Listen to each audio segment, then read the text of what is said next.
lot of this isn't going to make sense to you, and I'm sorry about that. I'm just going to start at the beginning, with the house.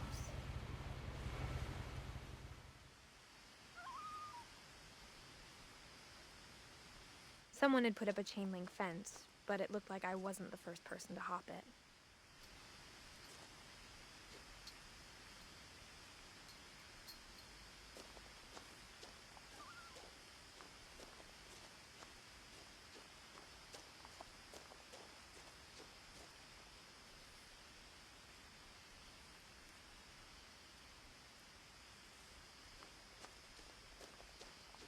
I lived here until I was 11, but I wasn't allowed inside half the rooms.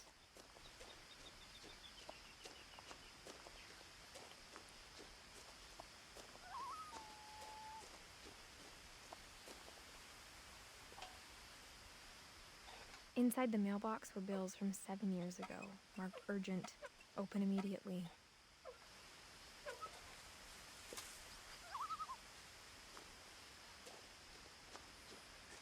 I hadn't been back since my brother Lewis's funeral.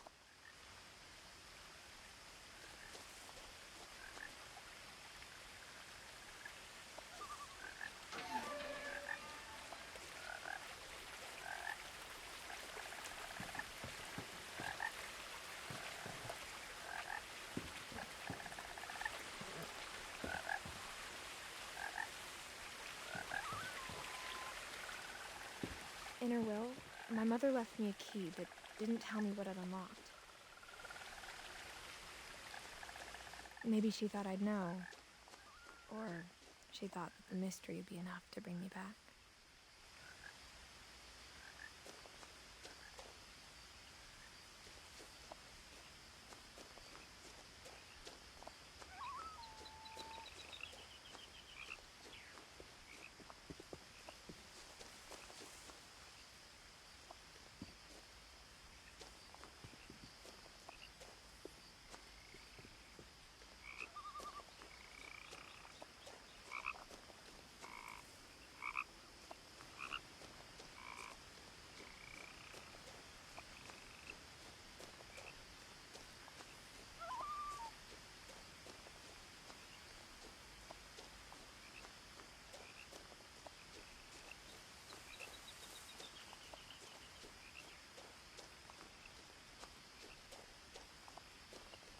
No one had driven this way in a long time, but I saw a few hoof prints.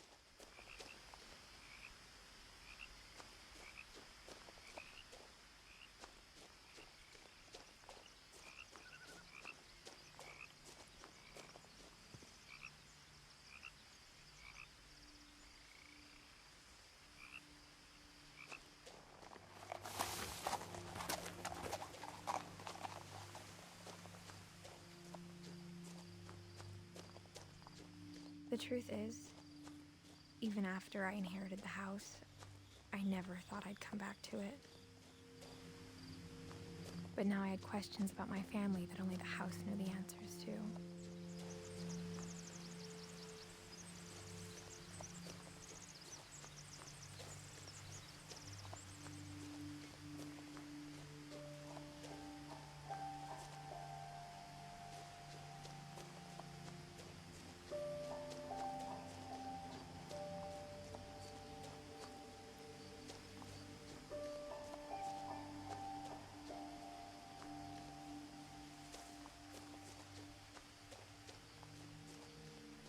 The house was exactly like I remembered it, the way I'd been dreaming about it.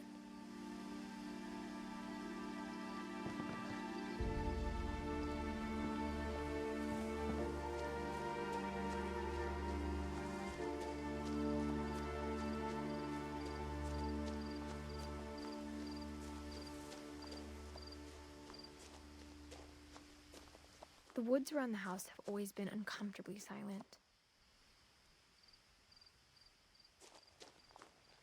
As if they're about to say something but never do.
I asked Edie once about the dragon in the pond. She said it had killed her husband. I was 6. It seemed like an odd joke to me even then.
As a child, the house made me uncomfortable in a way I couldn't put into words.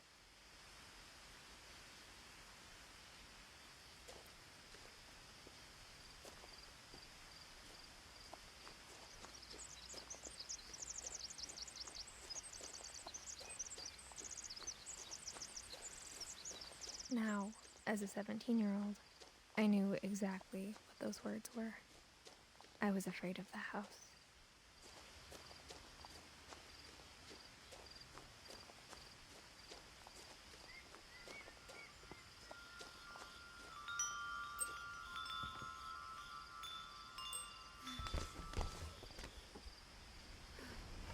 Crawling through the doggy door used to be a lot easier when I was 11.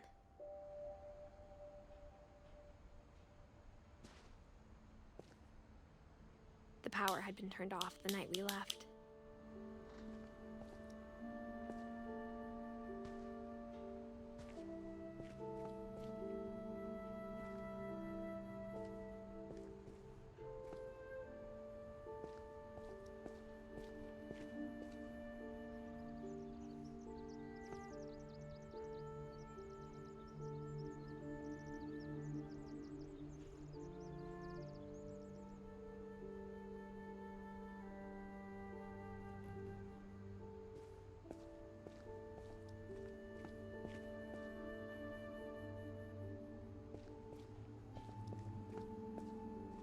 For the first time in years,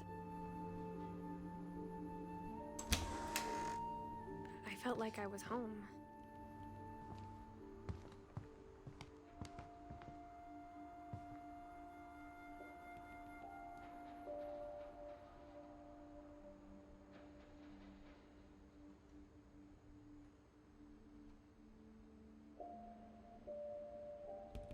But instead of a family, there were just memories of one. Like how after Lewis started working at the cannery, we all got sick of eating salmon. Except our cat, Molly.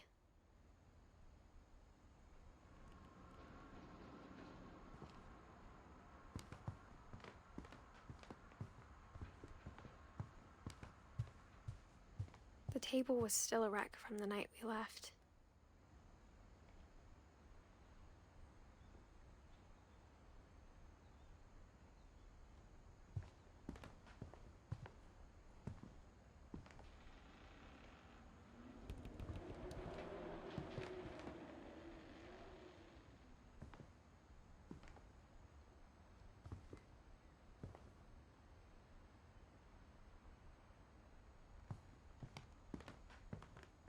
Nothing in the house looked abnormal.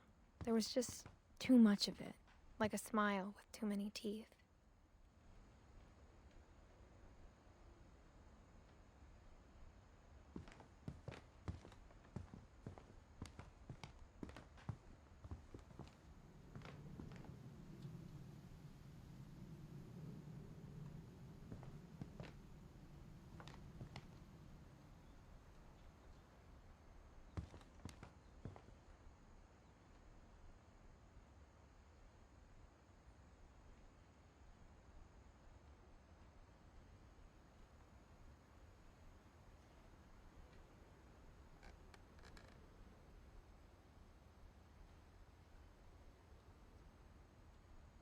Even the fireplace had a story.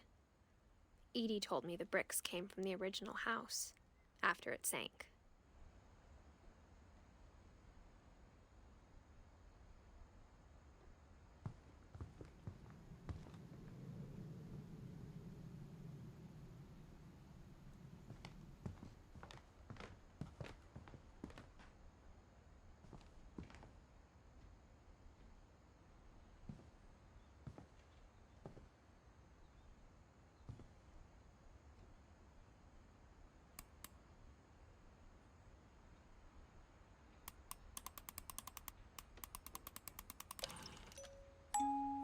Great-Grandpa Sven built a music box for Barbara, along with the rest of the house.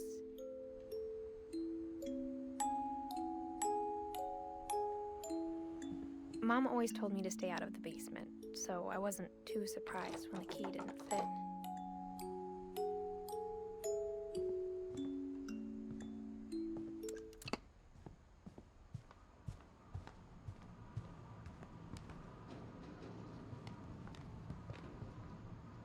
Only one restaurant would deliver to our house. We had Chinese a lot.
It was like a bomb had gone off, killing everyone but sparing the furniture.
My mom wasn't much of an optimist, but she never stopped believing that my brother Milton was alive.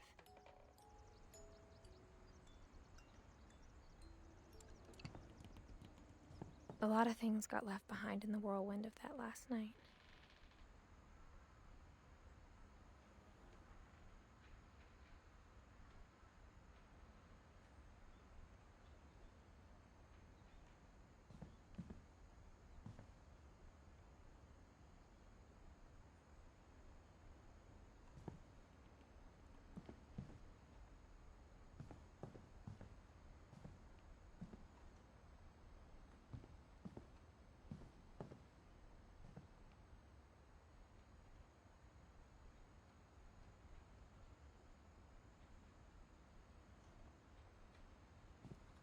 After Milton disappeared, Mom sealed up all the bedrooms. Then Edie retaliated and drilled peepholes.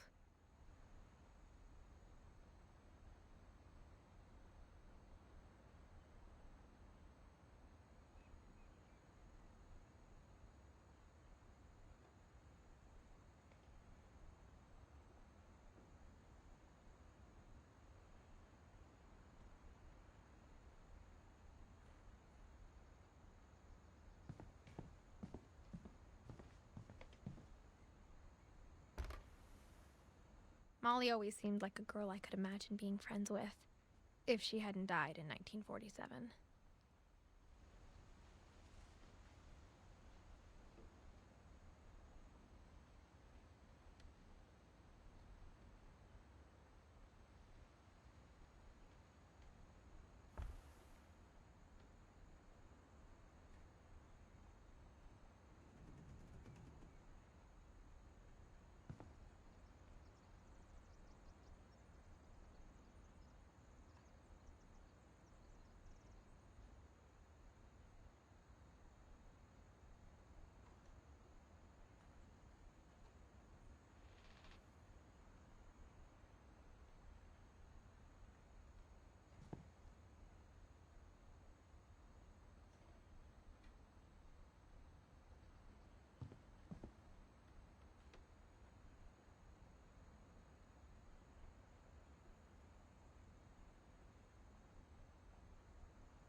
I spent a lot of time playing in Great Uncle Walter's room.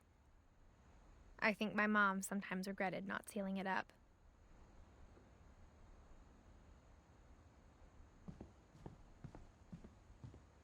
Lewis told me there were secret passages, but I never believed him.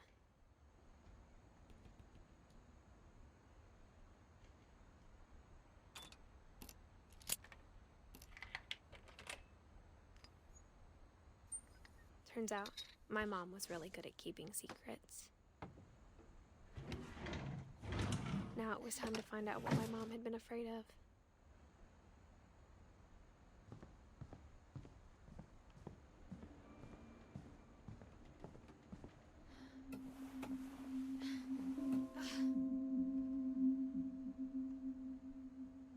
From the paintings on the wall, it was clear my brother Milton had been here before me.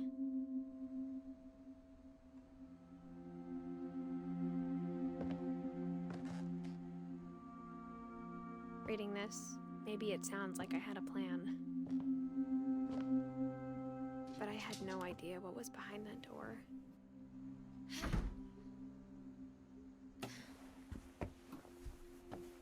Just like I had no idea where all this was gonna lead.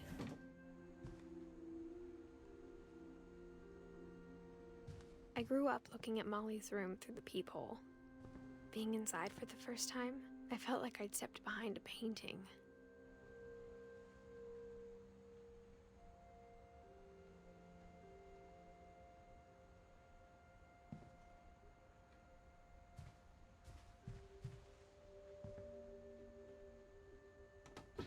Molly's gerbil had a tiny bedroom with its own even tinier gerbil cage.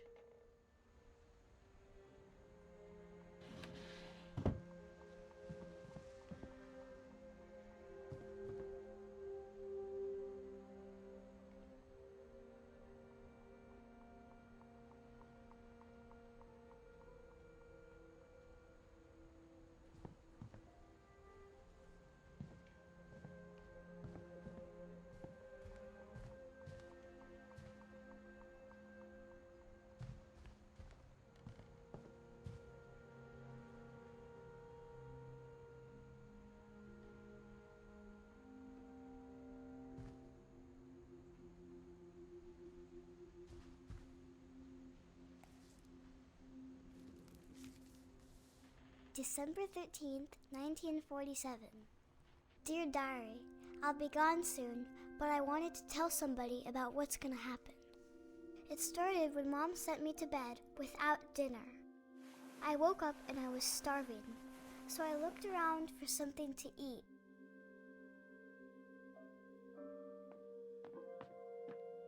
The gerbil food was dry, but I didn't mind it.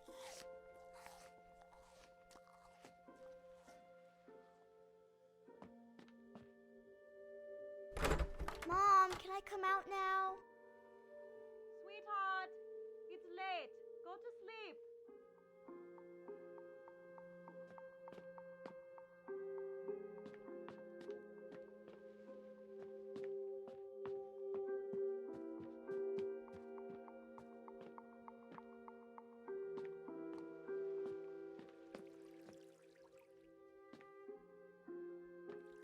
I thought about eating Christopher, but I held back.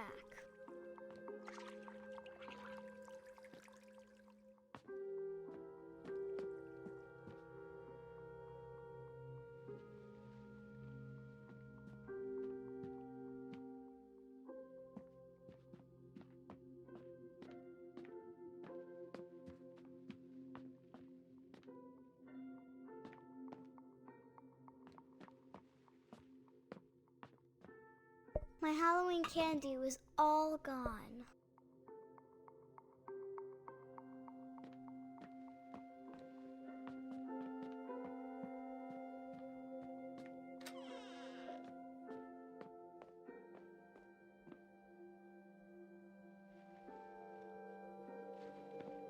I kept eating and eating.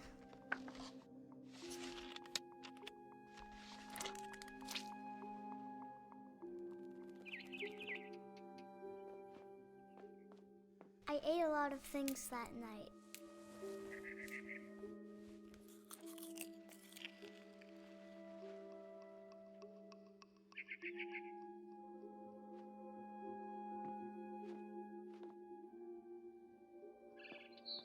Then I heard chirping outside my window.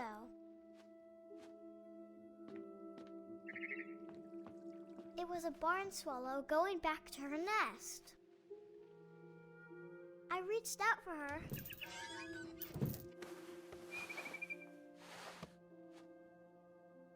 And suddenly, I was a cat.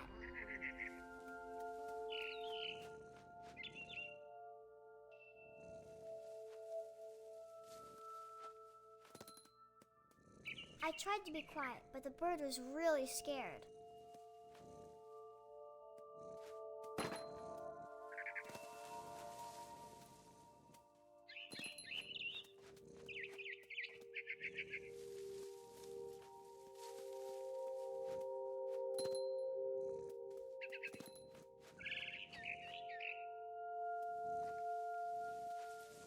Mom and Dad didn't even look at me.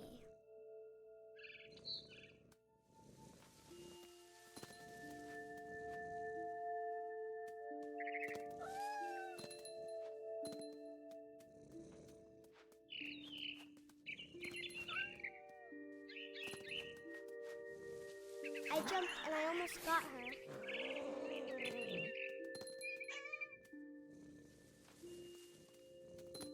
I could tell she was getting really tired.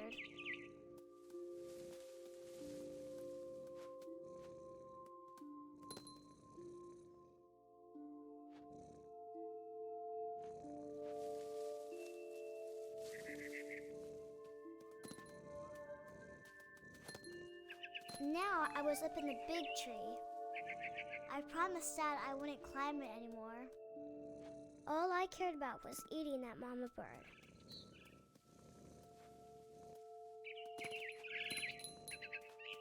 I gobbled her up. And suddenly, I was an owl. First, all I heard was the wind. Then I heard little teeth nibbling in the grass.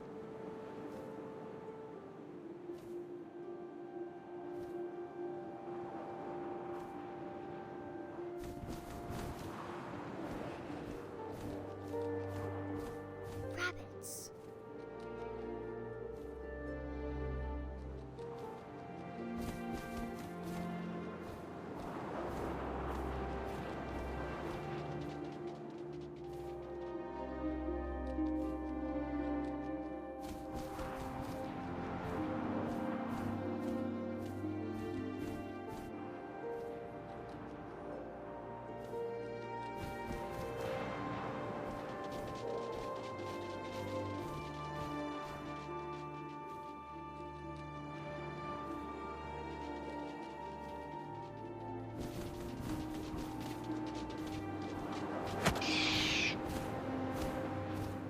I imagined his face looking up and seeing mine through my talons. I swallowed him up, and I didn't chew one bit. Then I flew off to find something bigger.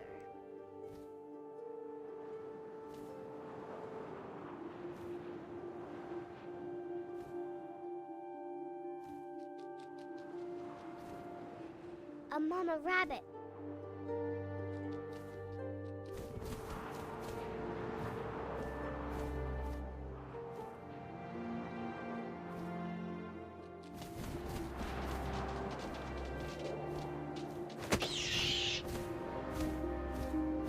She was almost too big to carry. I started choking, but I couldn't stop eating.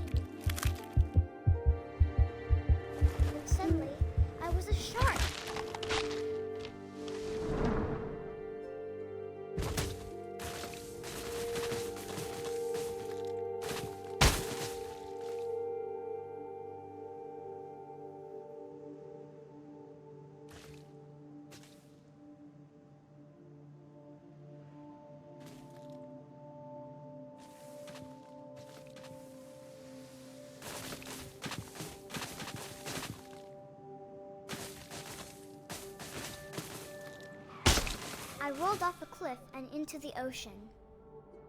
Now, I was hungrier than ever.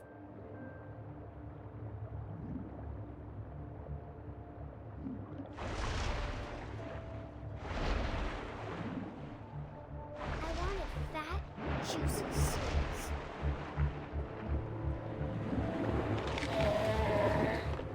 I tore off her flipper, and it tasted really good.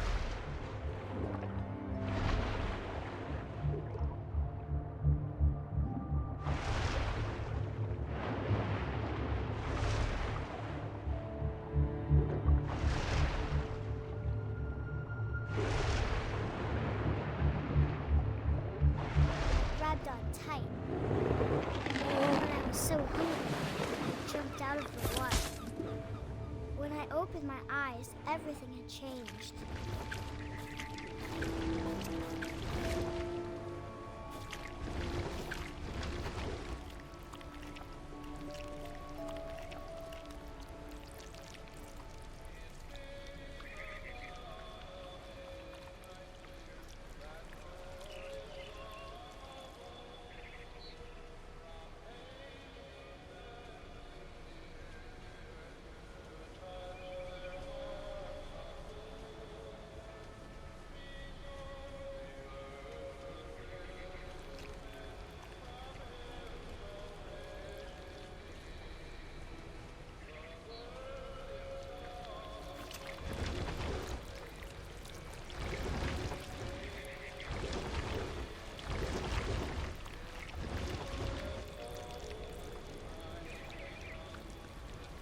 Now I was a monster, and I smelled people everywhere.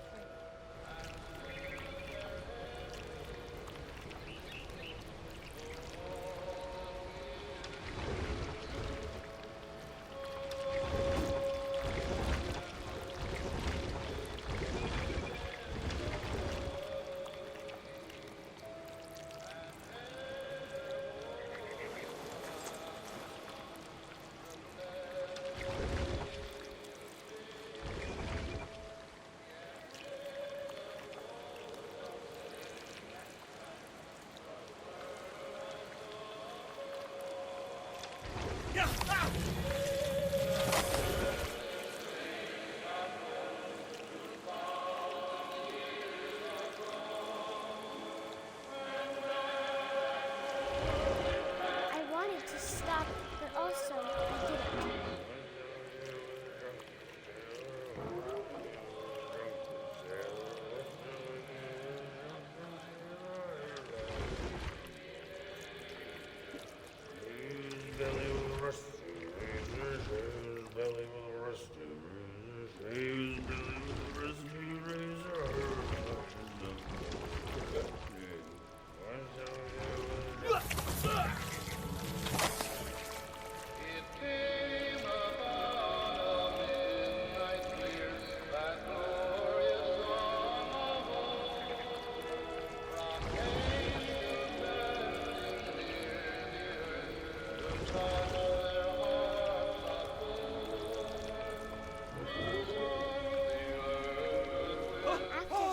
Passenger, I was still hungry. And across the water, I smelled something new. Something I had to have, so I swam towards it.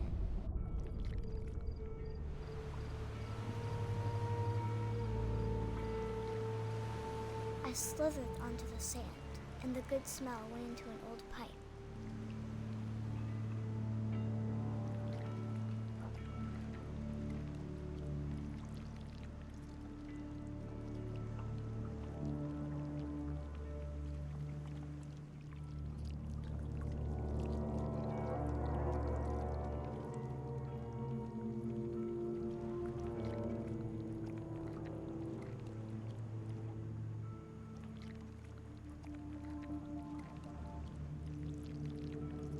I got closer and closer.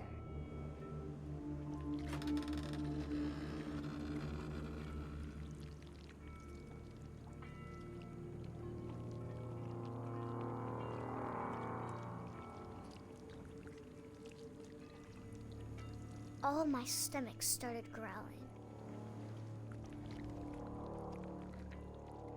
And suddenly, That was me again. I held my breath for a long time, but I couldn't hear anything. I think it's waiting for me to fall asleep.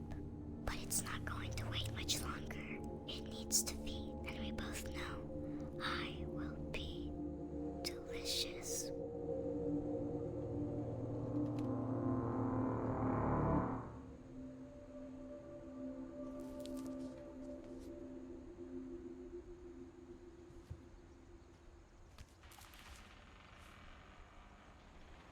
I'm not sure if I believed all of that, but I'm sure Edie would have.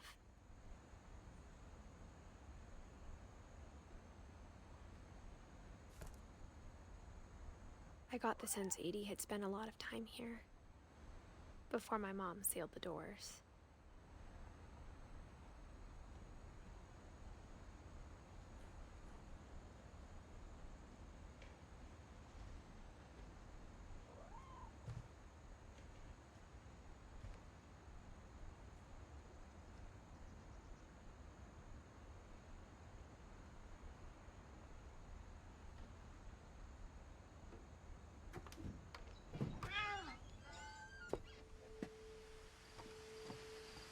This will be obvious later, but my mom never told me any of these stories. Edie would have, but Mom didn't like bringing up the past. Though, when we adopted a stray kitten, she was the one who named it Molly. I spent a lot of time in Great-Grandma Edie's room.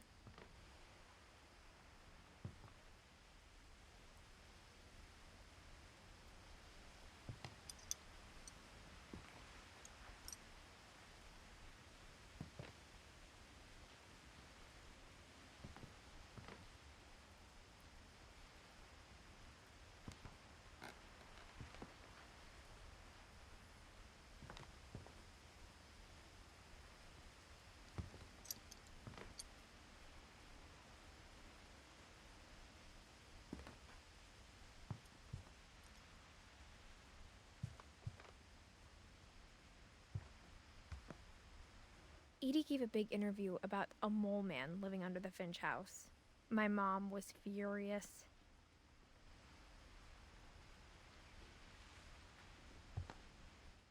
I hadn't thought of myself as Edith Jr. for a long, long time.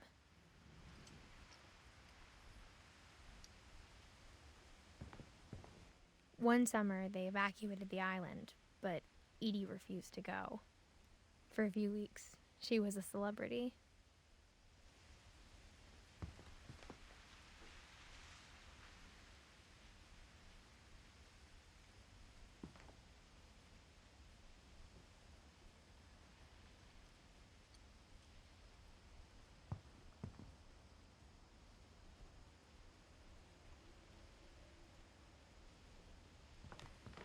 When Edie told people Sven was killed by a dragon, she could also have said he was building a dragon-shaped slide that collapsed.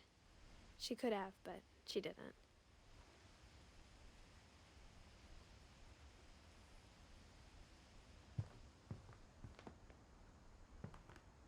Even in her 90s, sometimes Edie seemed a lot younger than my mother.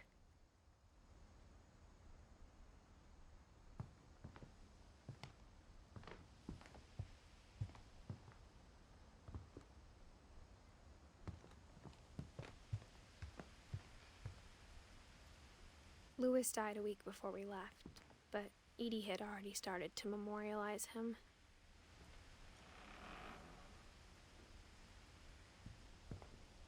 Her room was like a museum.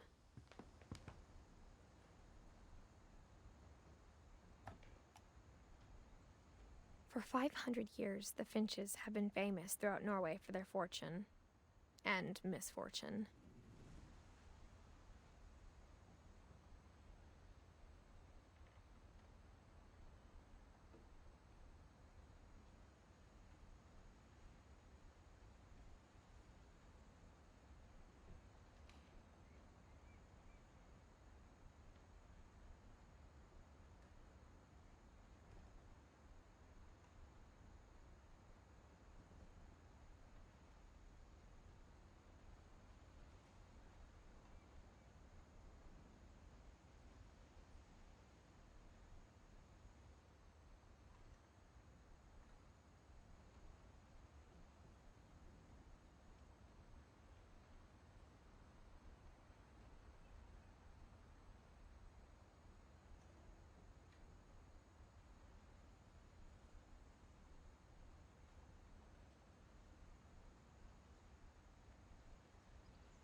Odin Finch buries the latest victims of the family curse, his wife Ingeborg and their newborn son, Johann.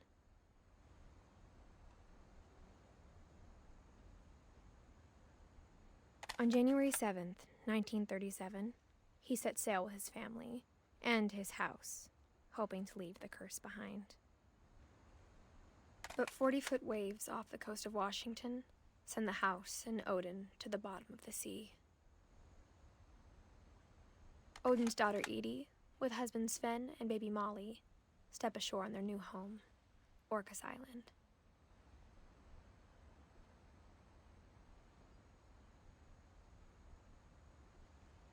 Odin Finch is the first to be buried in the new family cemetery. His daughter Edie is already dreaming of a new Finch house.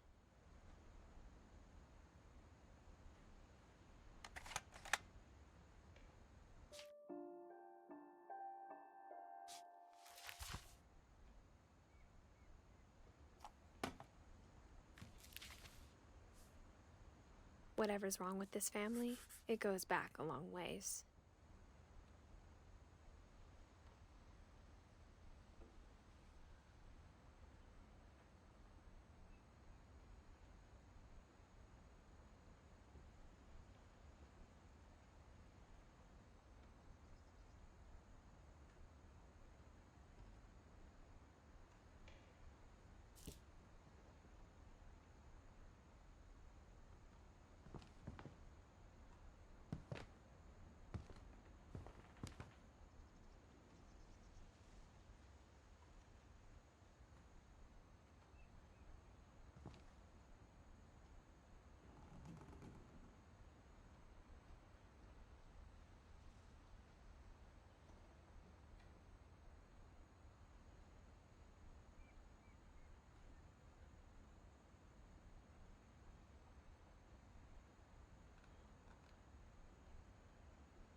The only trace Grandpa Sam's first wife Kay left on the house was the pink bathroom. It was a pretty big trace.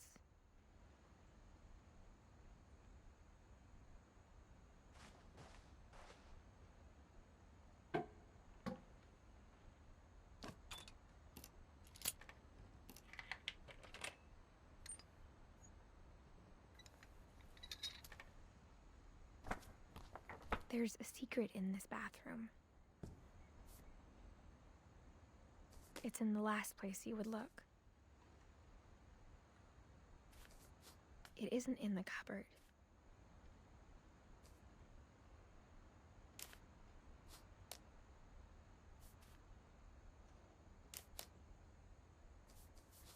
It's hidden in this book.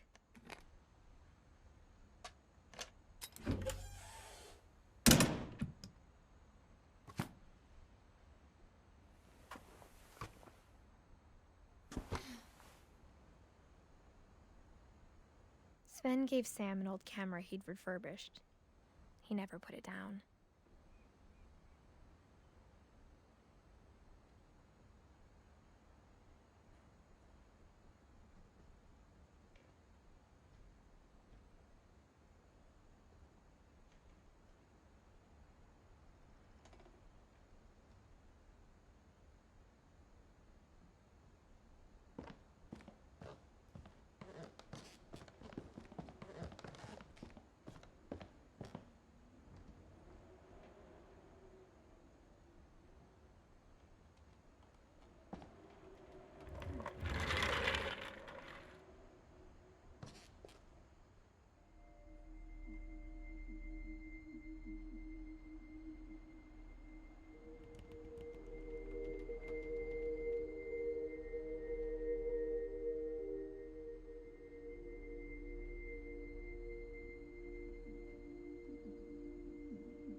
I knew Grandpa Sam had a twin.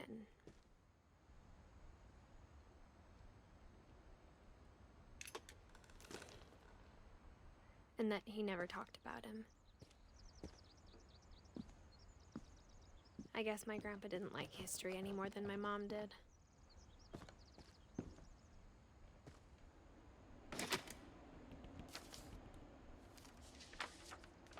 How I Want to Remember My Brother by Sam Finch. The thing I remember is that when he made up his mind, that was it.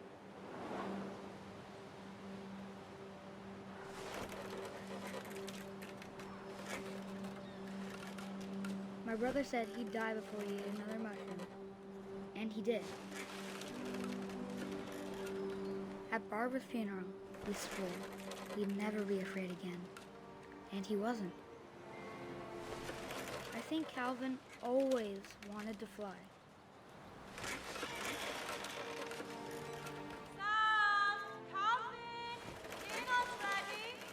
Coming! But that day, he finally made up his mind to do it.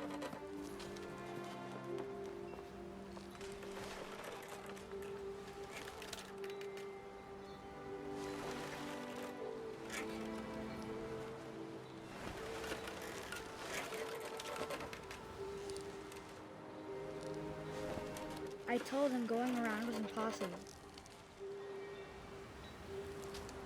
Maybe if I hadn't said that,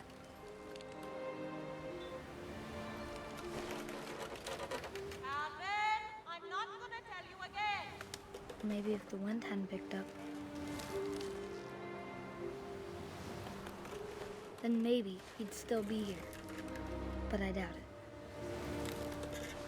I think he'd already made up his mind.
That's what I want to remember about my brother.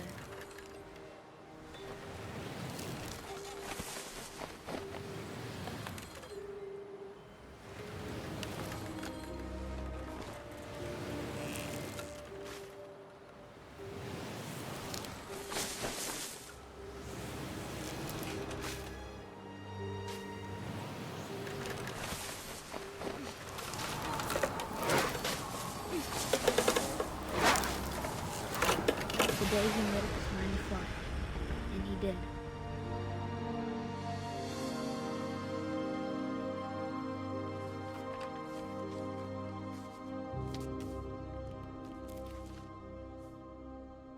Calvin's story felt strangely familiar.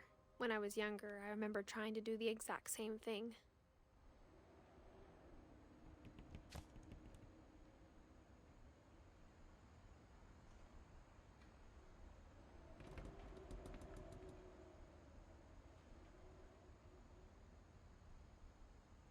After the funeral, Edie roped off Calvin's half of the room.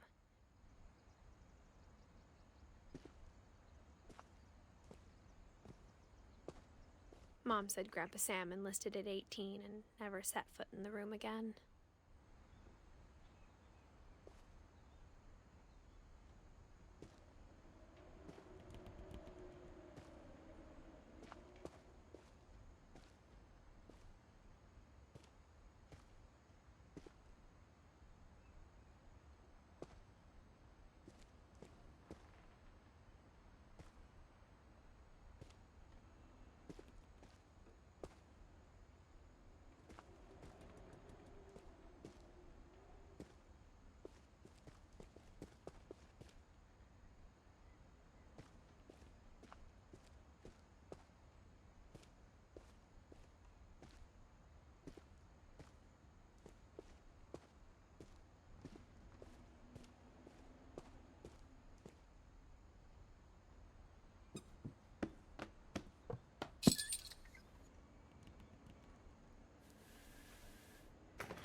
The passages were a pretty tight fit.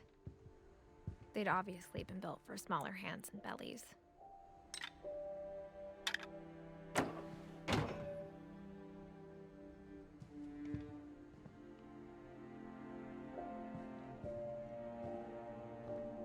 Edie's father, Odin, built the original house.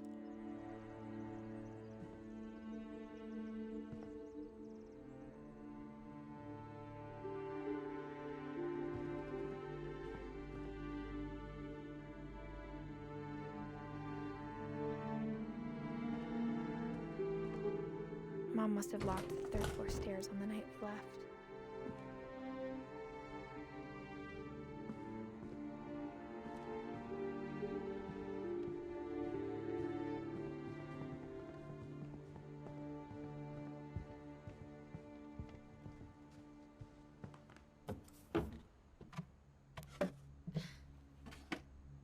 Growing up, I always thought of Barbara as a child star.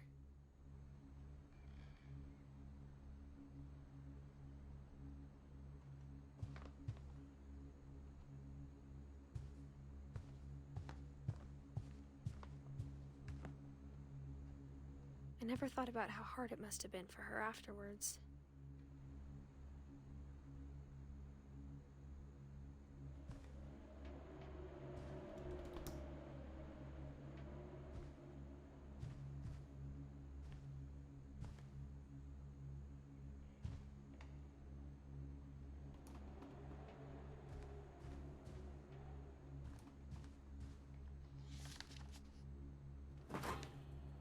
Of all the stories people wrote about Barbara's death, I'm surprised Edie saved this one.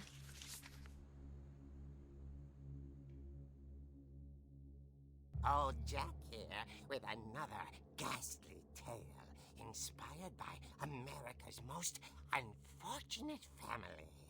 I'm calling it The Surprise Ending of Barbara Finch. Barbara was famous for her scream. Now at 16, she was all washed up. A has-been. But in a lucky break, she'd been asked to perform her signature scream at a local convention for monster movie fans. It was just the boost her career needed. Unfortunately, her scream hadn't aged well. Getting better. I think you just need the right motivation. Her biggest fan and current boyfriend, Rick, was about to demonstrate when... Now that was a great scream. It was Barbara's father, Sven.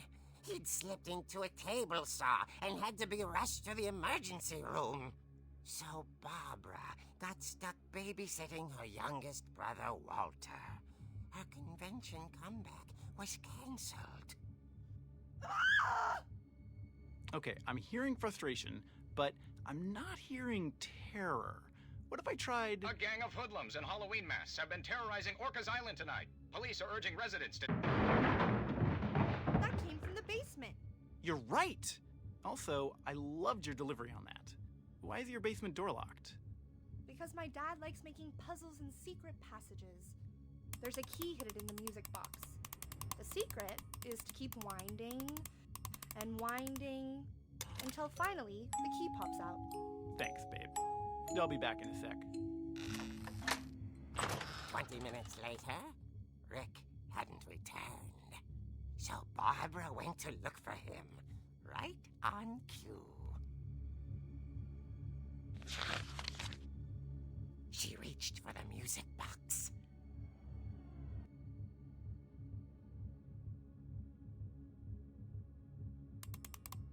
And as she wound the key, she listened for Rick, but the house was silent.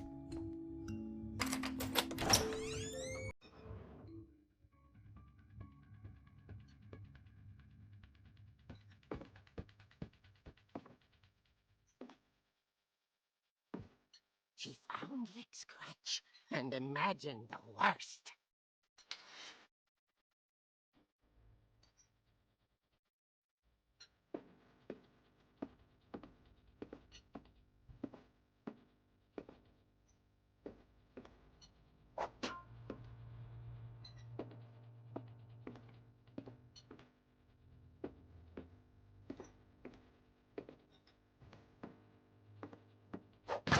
The gang's leader is the infamous Hookman killer, Dr. Carl Hamill, who impaled and then ate his family 10 years ago tonight.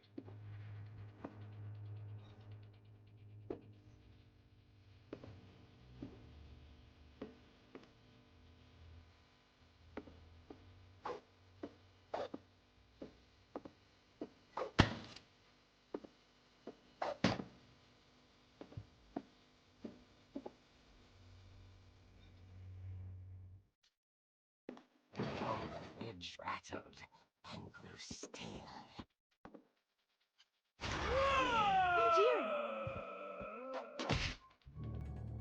Oh! Rick? Barb, relax. I was just trying to scare you to help you find your scream. Well, I'm not scared, Rick. I'm furious. Then act furious. All I'm getting from you now is that you're hurt and confused and She threw him out, but she kept a little something to remember him by. Barb, have you seen my other crutch? And she was still holding it when she fell asleep watching the late picture show. Hours later... Barbara! Walter, what's going on up there? Ah! Okay, I'm coming up, but if this is a trick, you're dead, Walter.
Orcas Island police describe the man as 6 feet tall, with a steel hook for a hand. Residents are urged to lock all doors and windows and notify the police of any suspicious activity. Barbara turned, saw the hook man, and was speechless. He was quite smashing.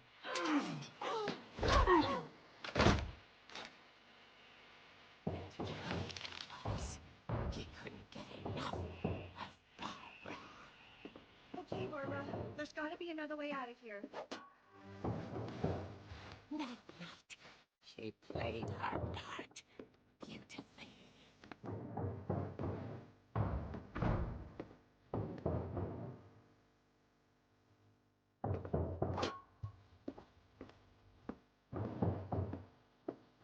She thought about abandoning Walter, but just couldn't do it.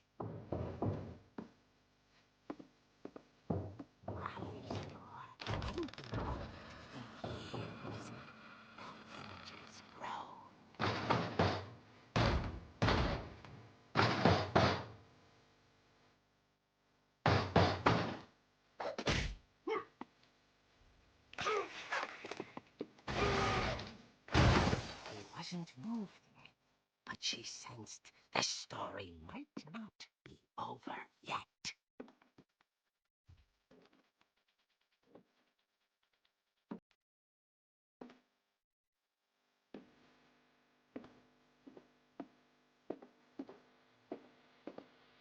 The hookman had vanished. She listened for his breathing, but all she heard was...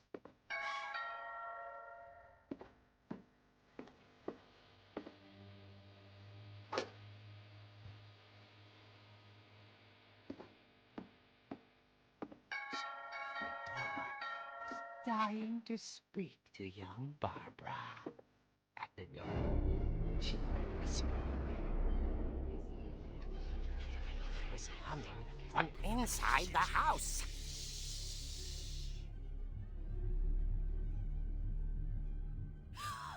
Oh dear.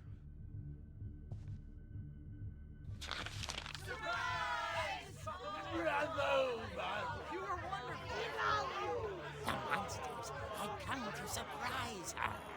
For Barbara, it was a dream come true. Then she saw what kind of monsters they were, and she realized what was about to happen. She was going to be famous.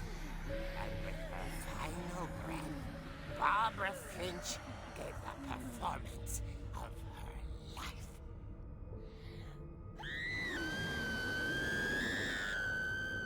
I wasn't there myself, but I hear Barbara was magnificent. Poor girl. She had a taste for stardom. But unfortunately, so did her fans. Of course, the police blamed it all on poor Rick, who disappeared the same night. And little Walter? Hiding under his bed the whole time. He took it all pretty hard, but that's another story. As for Barbara, tucked inside the music box is all they ever found of her. Her ear.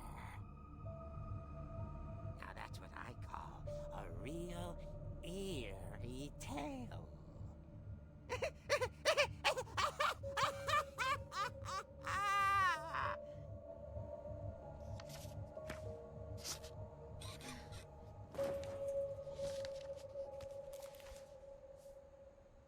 Edie told me all Barbara wanted was to be remembered, as absurd as that comic was.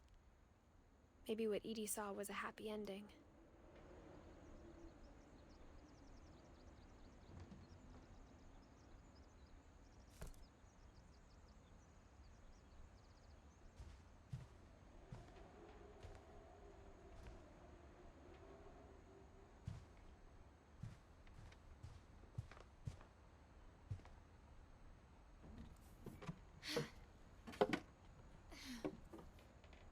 I guess now I know why Mom didn't like me playing with the music box.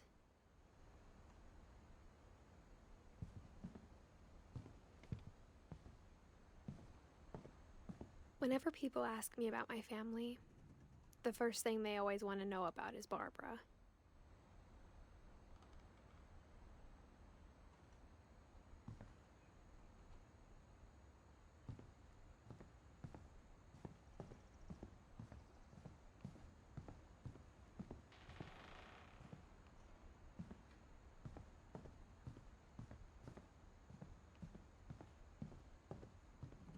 It's funny. All those times I played with the music box and never found the basement key.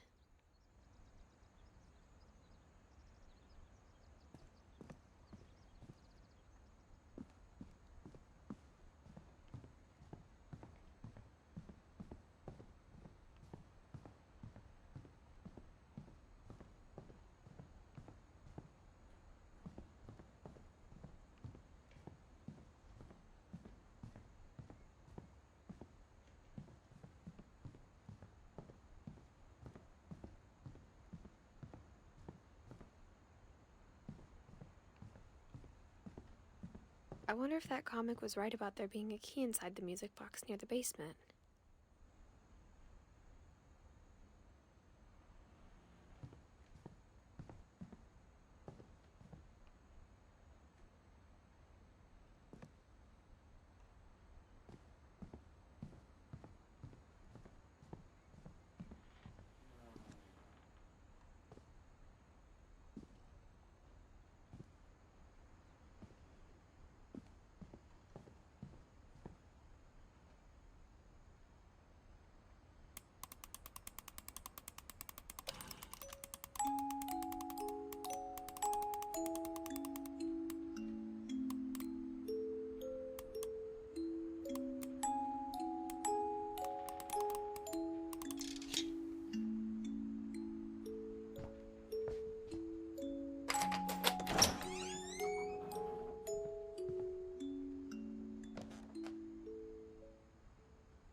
Mom said the basement was off limits, unless I wanted another tetanus shot.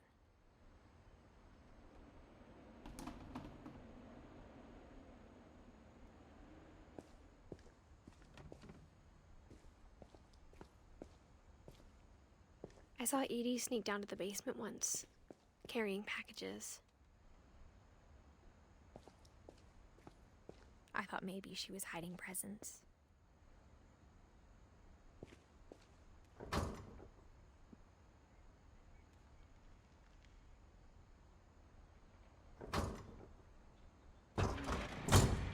It turned out she was hiding a lot more than that.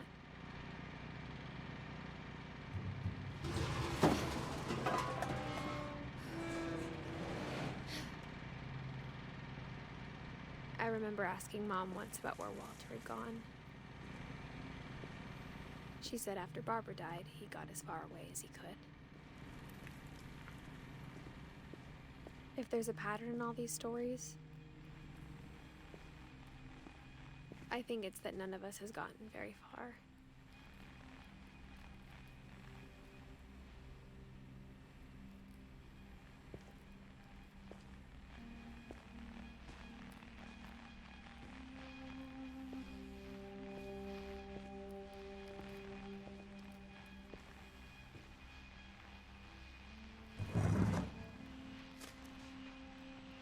Goodbye, everyone.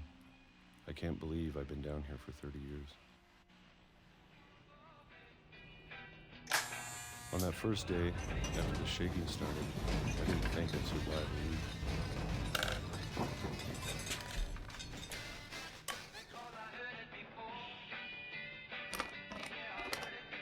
But after a few days, I settled into a routine. That's what kept me sane. Having a schedule, living for today. I always expected to be dead tomorrow.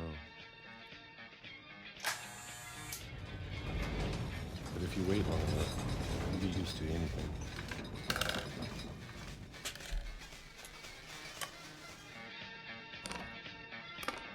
Even a monster on the other side of the door starts to feel normal. Almost friendly.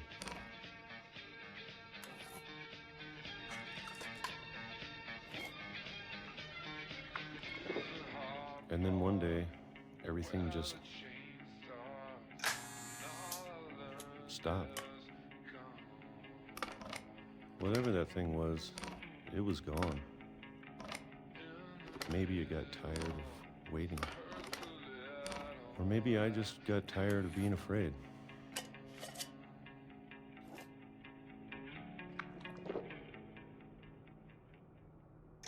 It's been a week now, the longest in 30 years. I'm done waiting. I have to leave while I still can.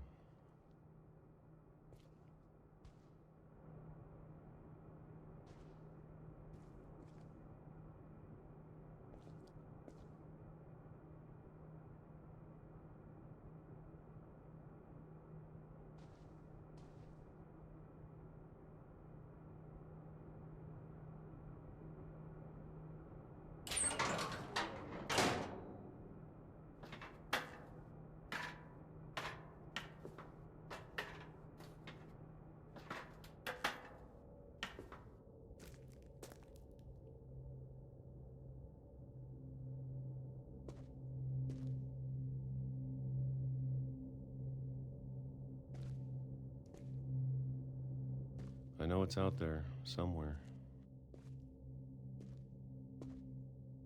Whatever killed Barbara and Molly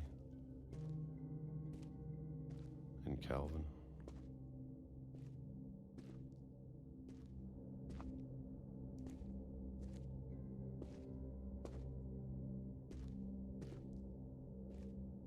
Maybe this is all a mistake.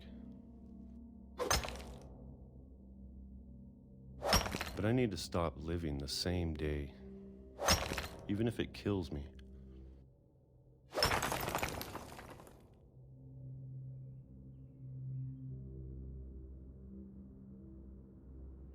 Whatever's out there, I want you to know I'm ready for it. I'm going to appreciate all of it, especially the food. I don't mind if I only have a year left. Or a month. Or a single week. I'd be happy with one new day. I can already imagine the sun on my face.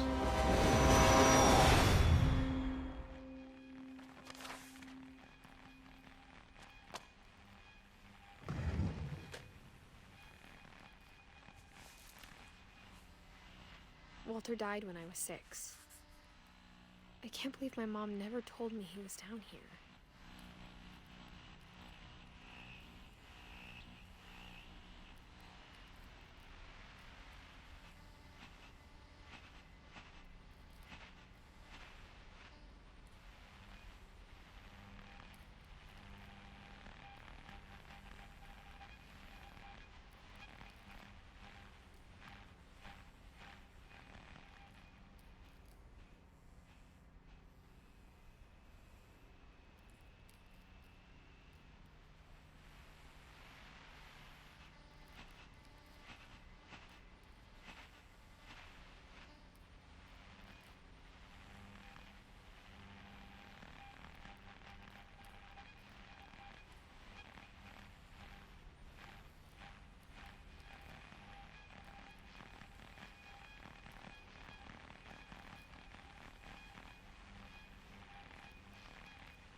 I'm sure my mom was trying to protect me.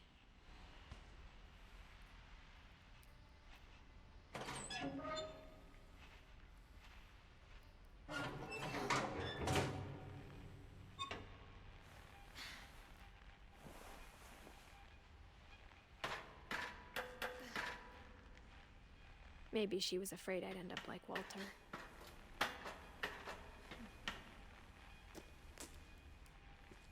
But if she never told me about an uncle under the house, I can only imagine what else she was hiding. I don't want to make the same mistakes she made. Trying to bury something that's still alive.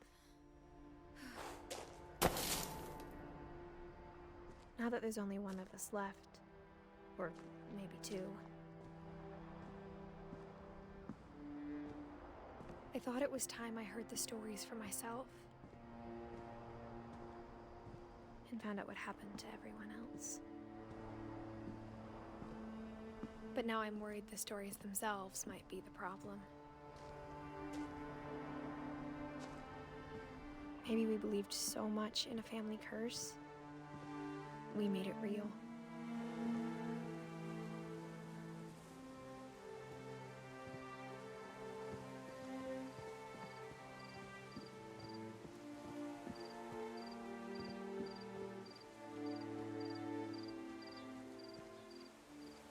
I don't know if I should even be writing this.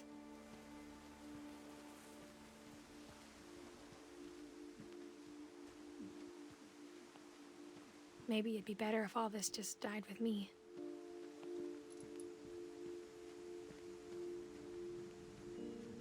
But I thought you should know about your family.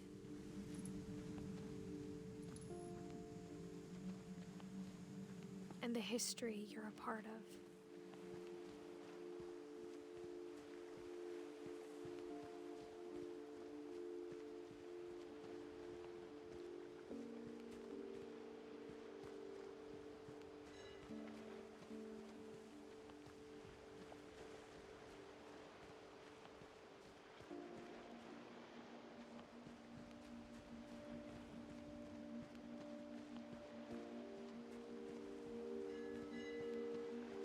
Though to be honest, I feel as lost as you probably do right now.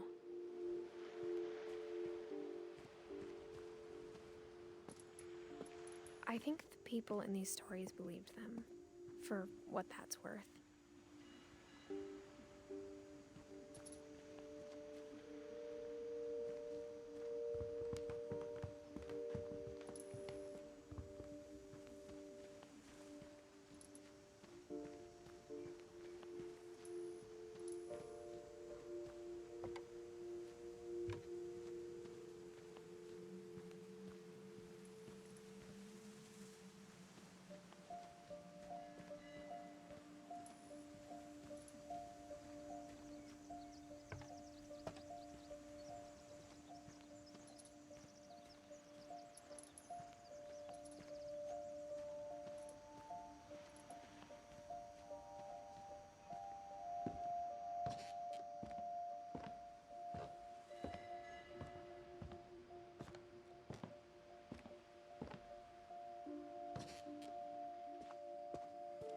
And when you look at the house, that history of imagination and stubbornness and madness, any of it seems possible.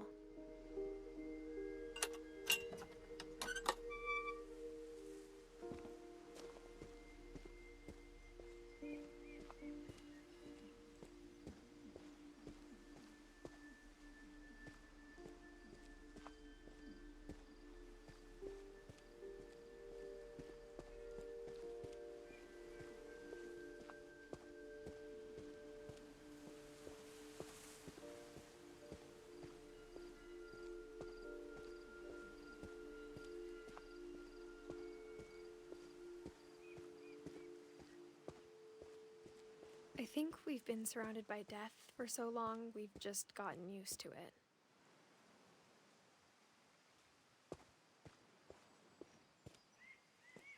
What kind of family finishes building a cemetery before starting the house?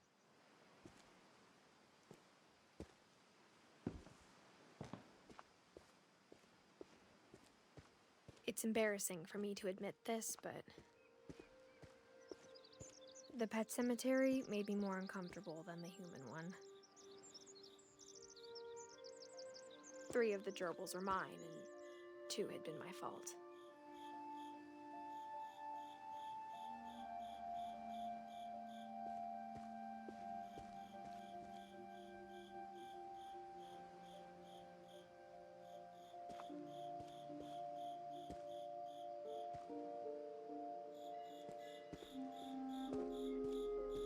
Sven built the house, but it was Edie who designed the cemetery.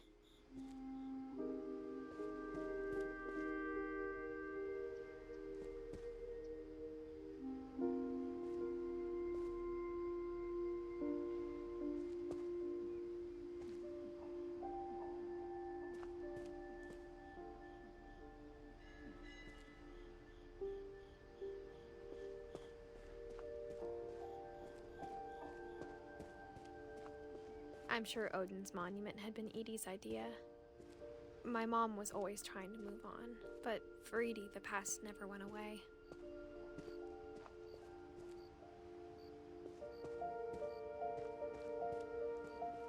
She could see it poking out of the water at low tide.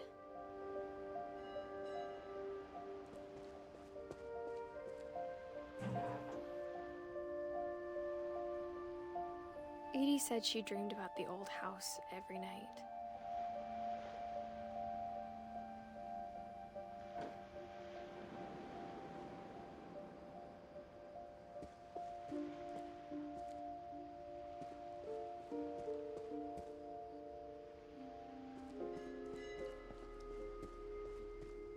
Edie's side was always easier for me to understand. But the older I get, the more I can see where my mom was coming from. Her dad had been pretty strict, but it wasn't enough to save her brothers. She was just trying to do better.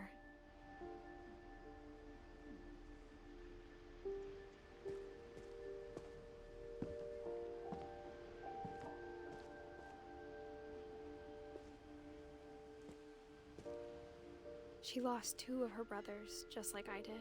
I get why she tried so hard to protect us.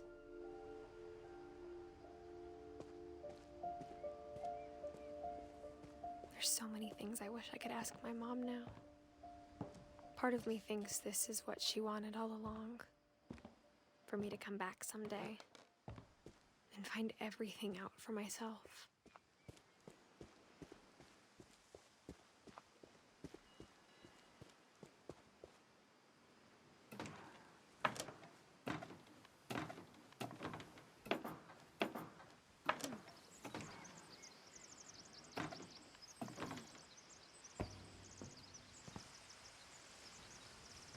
But looking back on it now,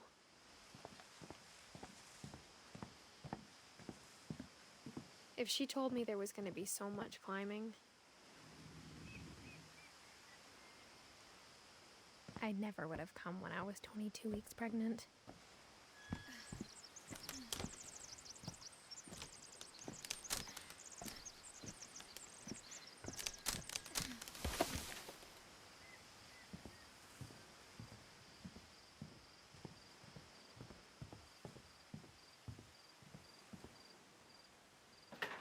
I never met Grandpa Sam, but I think he and my mom had a lot in common.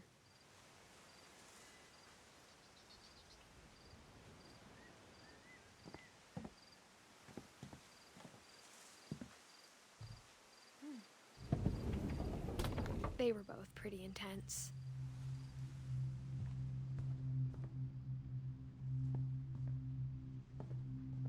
Sam spent his life shooting photos, but Mom said he got nervous being in front of the camera. I guess we're all afraid of something.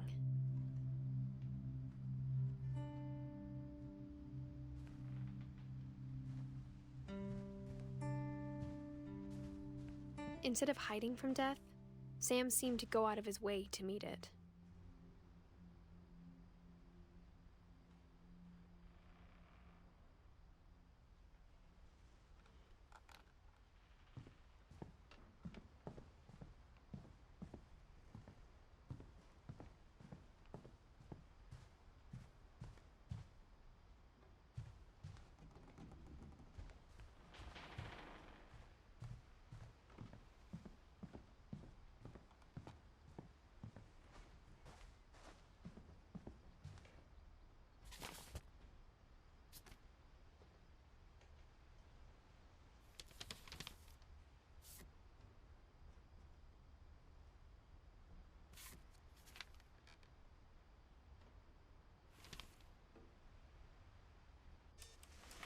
Dawn, I promise, you'll never forget this weekend.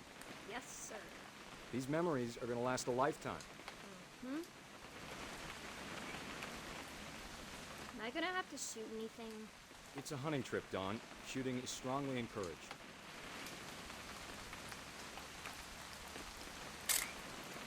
Shouldn't we be leaving? Just want to get a shot of you, Dawn, then we can take off. Not quite. What? Perfect. It's gonna rain the whole weekend, isn't it?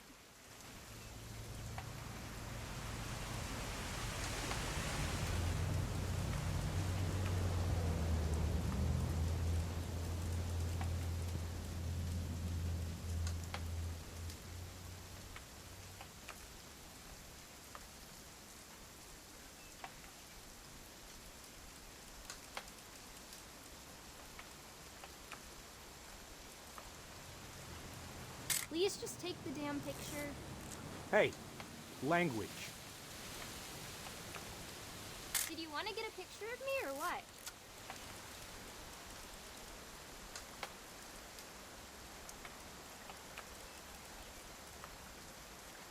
I will never forget this weekend, Dad.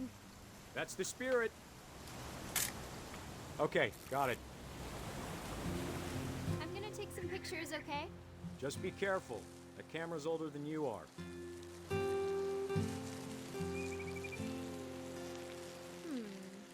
Definitely should not have drunk all that coffee. You're right, Dad. It's starting to clear up. Still freezing, though.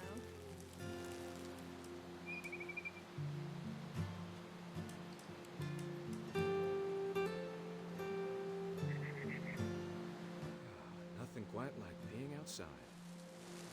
Hold still while I take a picture of you. I definitely... Hey! That's a keeper. Oop. A little more gas in the tank, I guess. I'm just saying, I'm not always gonna be here, Don. You'll need to remember this stuff, if you want to survive. I'll be fine, Dad. You know who else thought he was gonna be fine? Some guy who died. Don, I'm being serious. I know, Dad. You're always serious. Doesn't being out here make you want to chill out? Well, to tell you the truth, I haven't been out here in 20 years. Don, don't you think you could find something more interesting to photograph?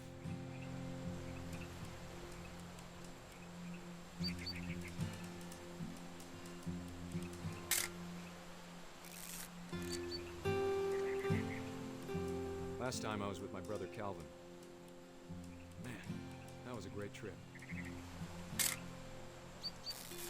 Your grandpa Sven taught us how to fish, how to build a fire.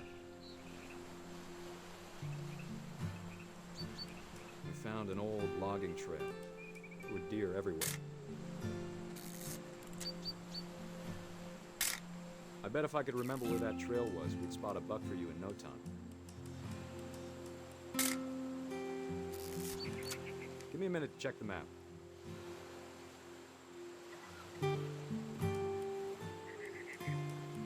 Dad! Good eyes, Don.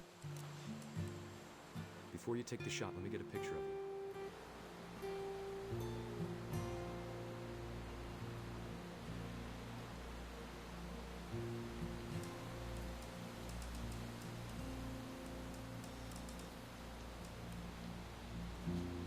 Dad, I...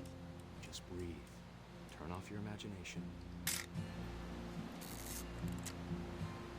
Let me get behind you. Do I have to do this? Don, you don't have to do anything. But if you want to survive, you'll need to be strong. Great shot, Don!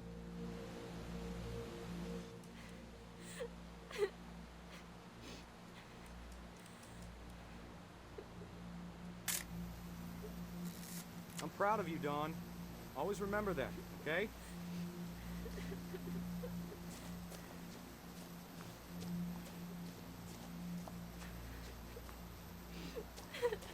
Sorry, Don. Just gotta reset the timer.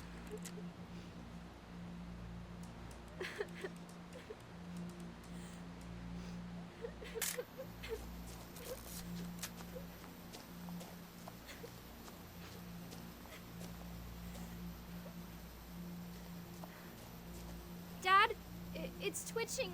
I think That's it's totally still... normal, Don. Just focus on the camera. Try not to think about... Dad!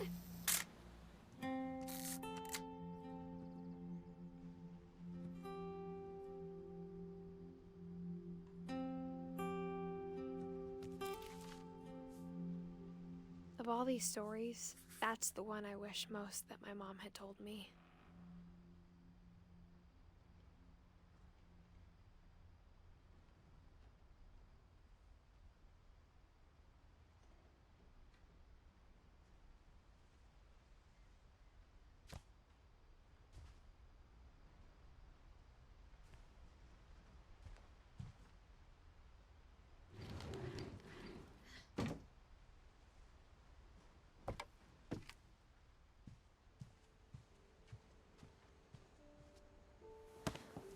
After Sam died, my mom and Edie got really close.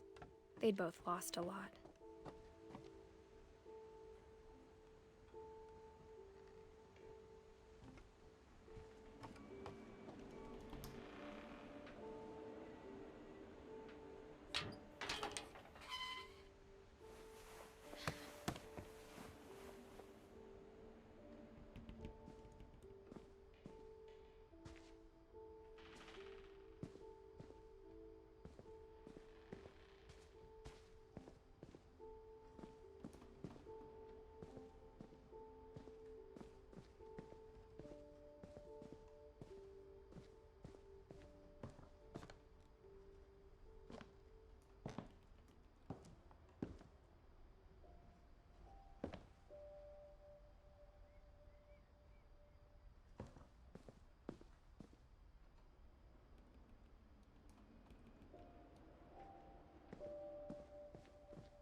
Dear Kay, do you remember the way Gregory used to laugh when he thought he was alone? Like something funny was happening, but only he could see it.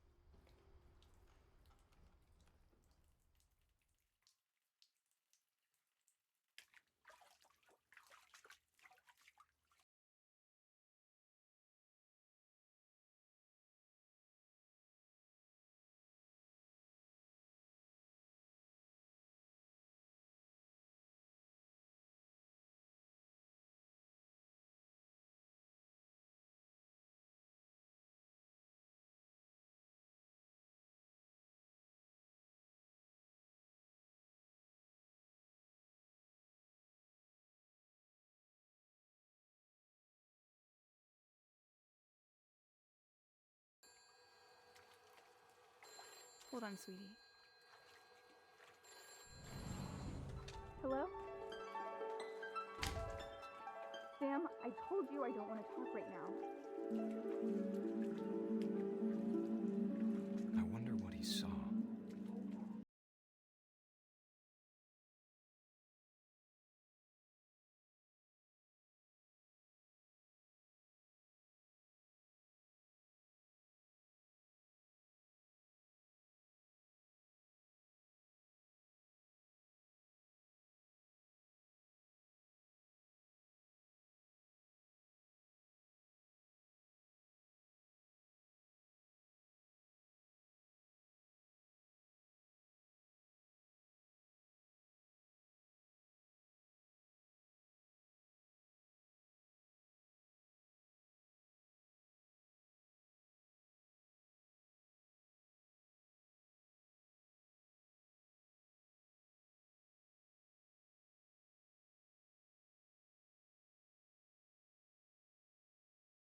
and I don't want Gregory to hear this.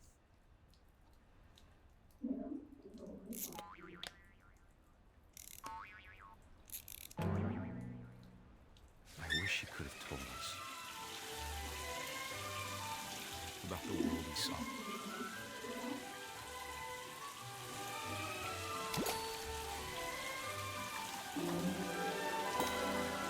There's so much I don't understand about Gregory, about everything.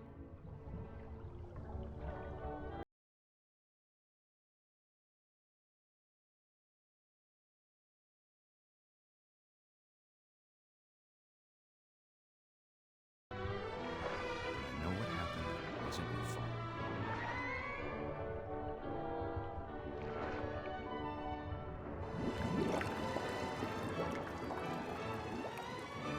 I'm sure he's happy. And he'd want you to be happy too. Good luck, Kay.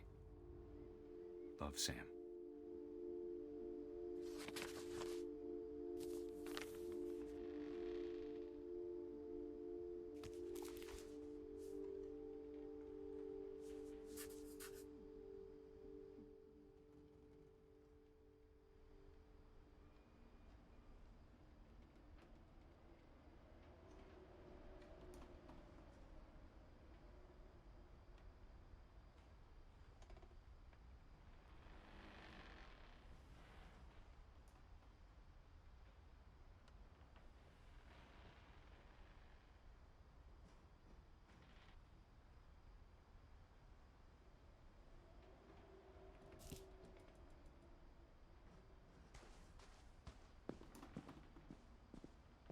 I can't imagine my mom ever writing poetry, and yet...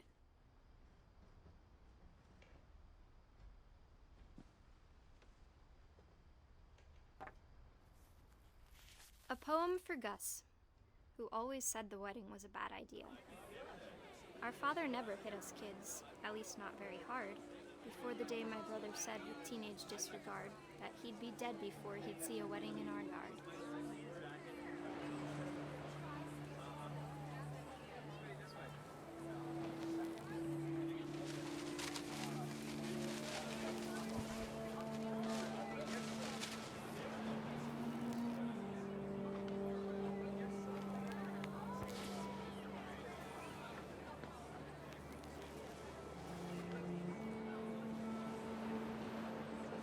My father made him come, of course, but Gus stood far apart, just flew his kite and bottled up the storm inside his heart.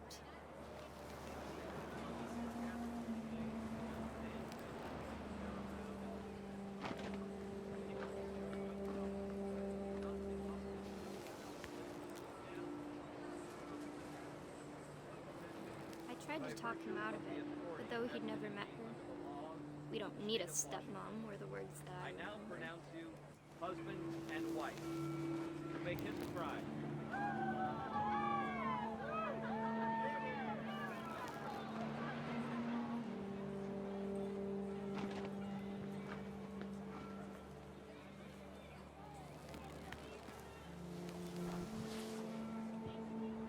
When the time for photos came, Dad ordered him to come here. But Gus declined, and as a sign held up his middle finger.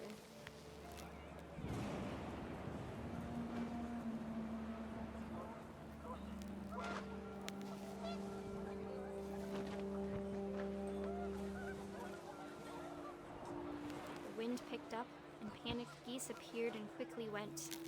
But all the humans did that day was go inside the tent.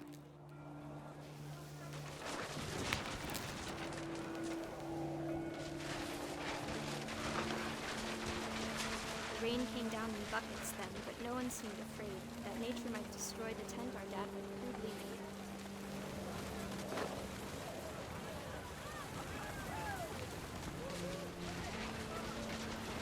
The thunder sounded much too close and full of angry power. But all my father said to this was, "Make the music louder."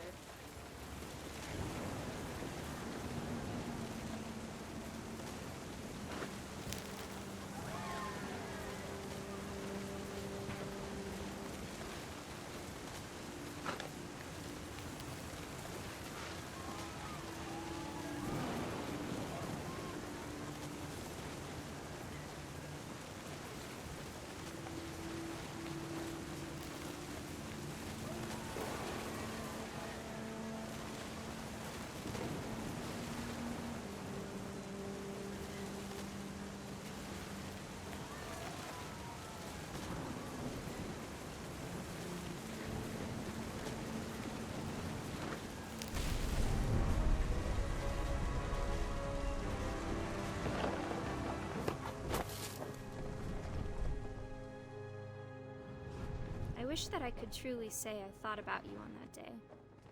Out there on the beach alone, just you, the wind, the sea, and foam. But I didn't. Until we found you.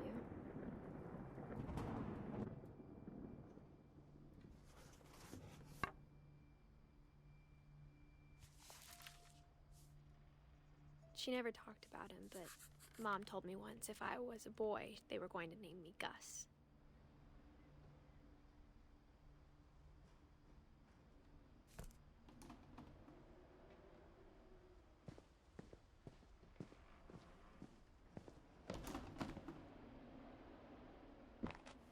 My mom moved up to the loft after her brothers died. At the time, it was as far away as she could get.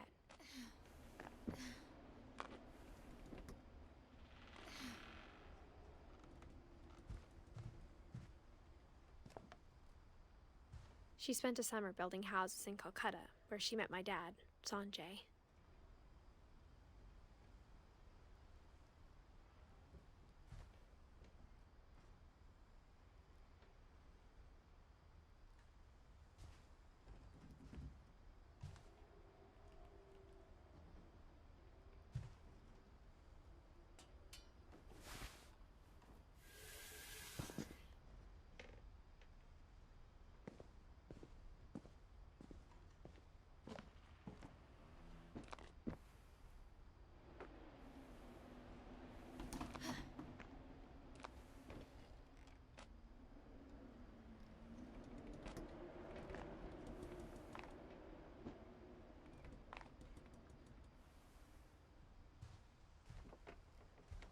Religion was another thing my mom never talked about, but I think it helped her a lot after her dad died.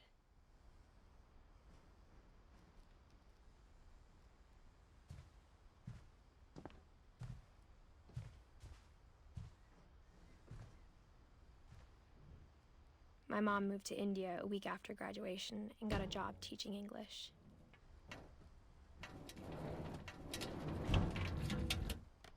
Louis was born a year later.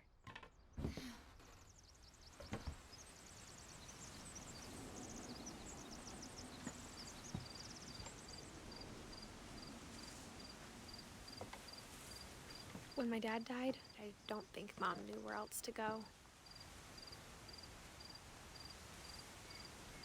I'm sure Edie was happy to have her back. And to see kids in the house again.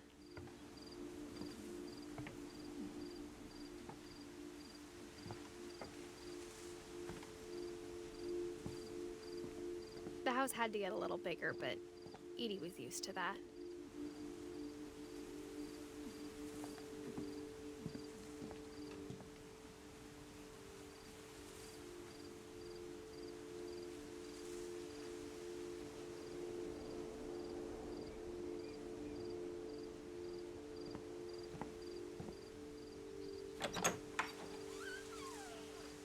And for a while, things were good. Almost normal.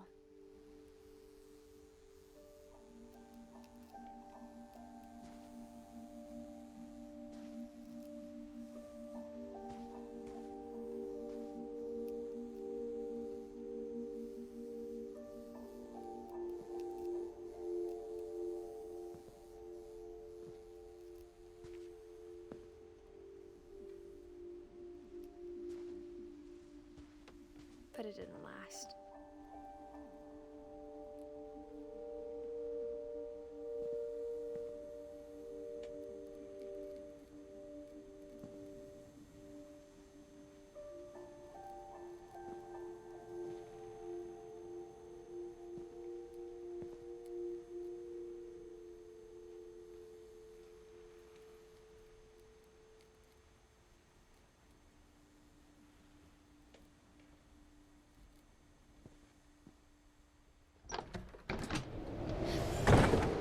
The beginning of the end was Milton's 10th birthday, when Edie gave him a castle.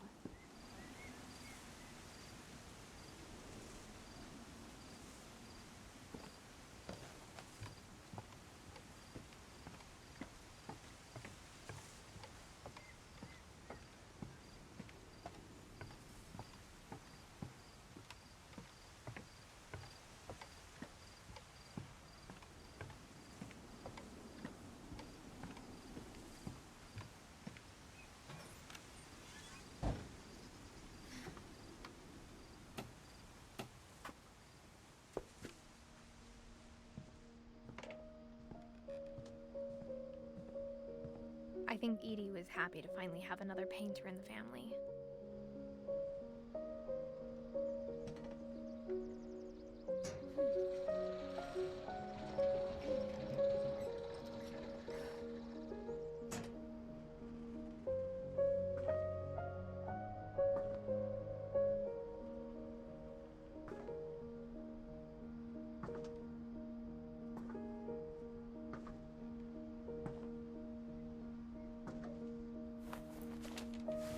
Milton Finch in The Magic Paintbrush.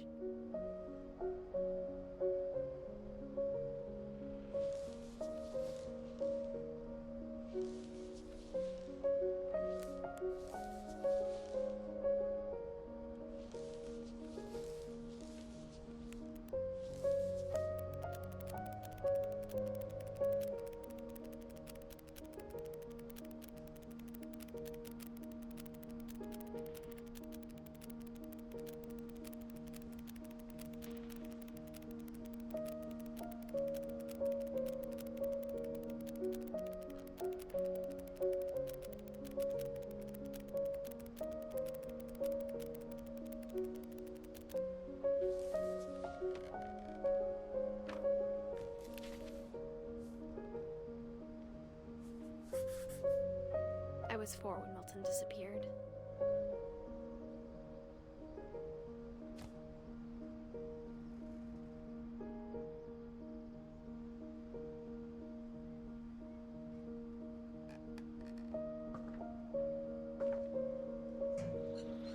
Mom spent months searching for my brother. Then she sealed the doors.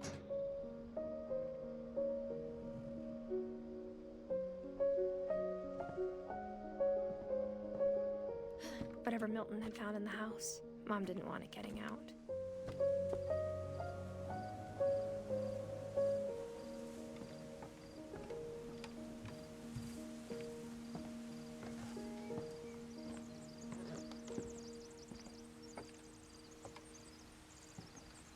Mom definitely blamed Edie, but I think Louis blamed himself.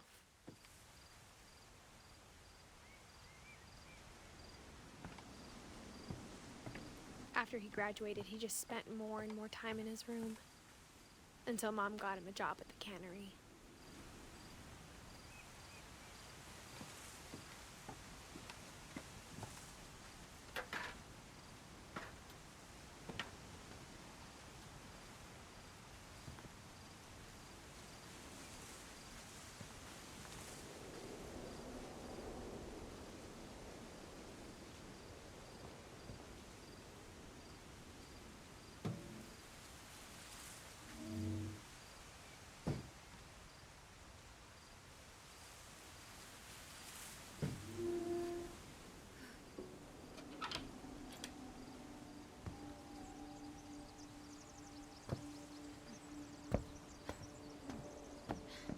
Louis's room smelled very, very familiar. That part of him lived on.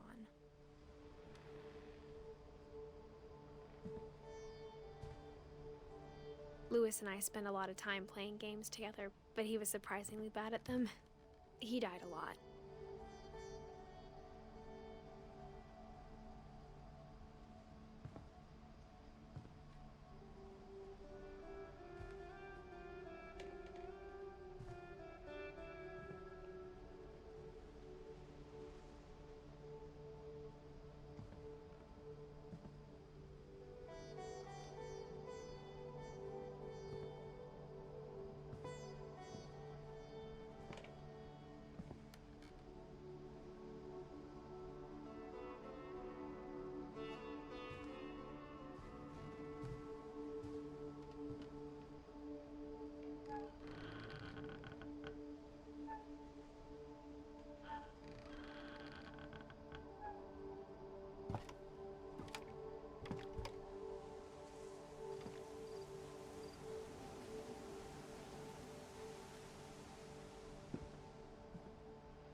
Dear Mrs. Finch, as Louis's psychiatrist, I can understand your desire for an explanation. As I see it, the trouble began in January, shortly after we convinced your son to seek treatment for substance abuse. Newly sober, I believe Lewis first noticed the monotony of his daily life.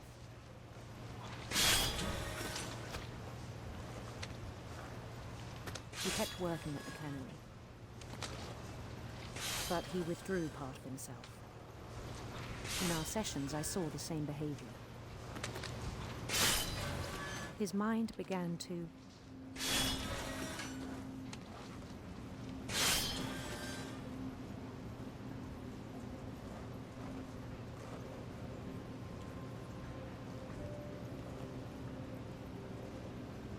wander.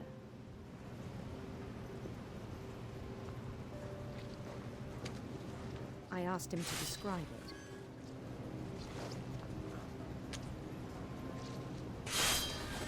He said he started small, imagining a labyrinth.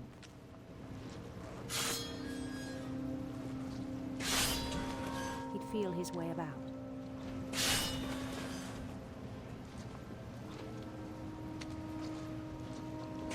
Then something moved. Bats and toads.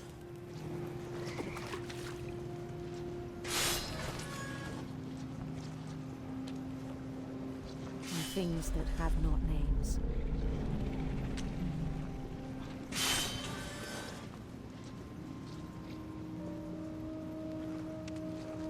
He knew it was all in his head.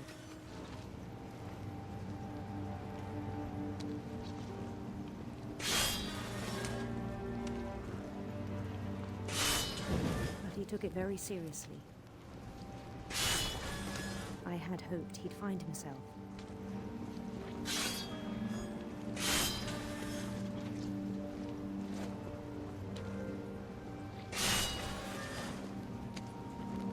But he found something more.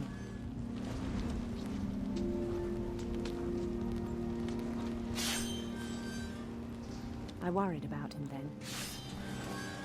Daydreaming at the cannery.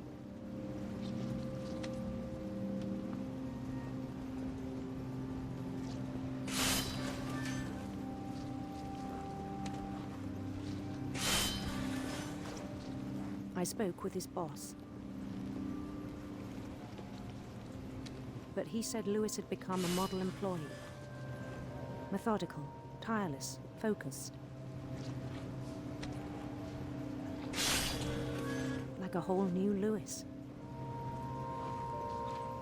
So I let him go on.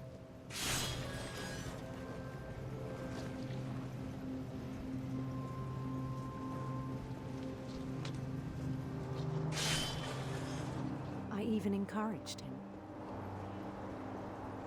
It seemed very promising at first. He told me he'd made a new friend.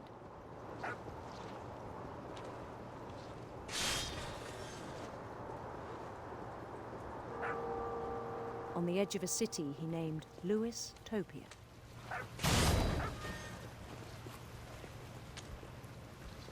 He built the city up slowly, brick by brick. Then he made musicians.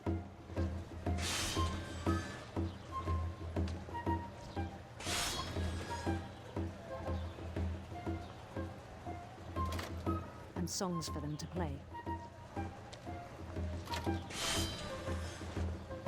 He talked about starting a band. And he was always humming something. Every day his imagination grew stronger.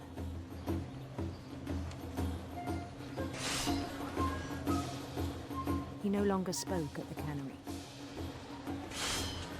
But his chopping was as reliable as ever.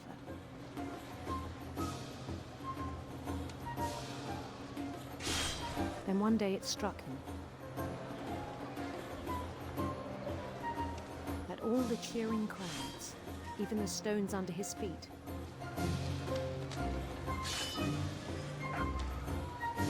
were all in his imagination, so he could do whatever he wished.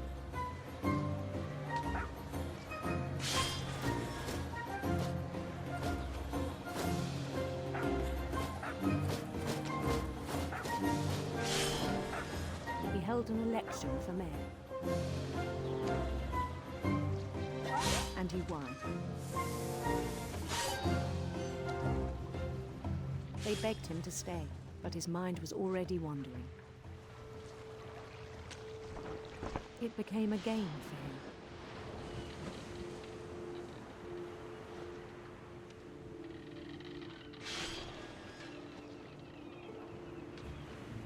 He'd conquer a city, then immediately push on.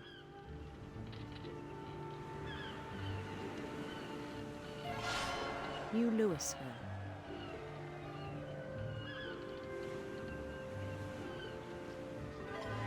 St. Louis.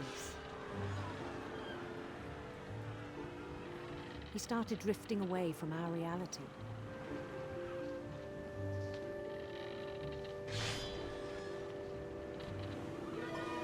Minneapolis.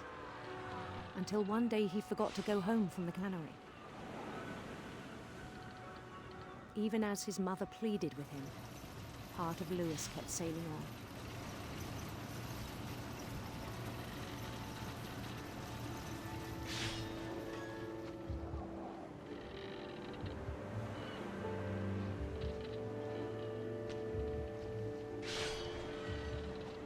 In Louisburg, he heard rumors of a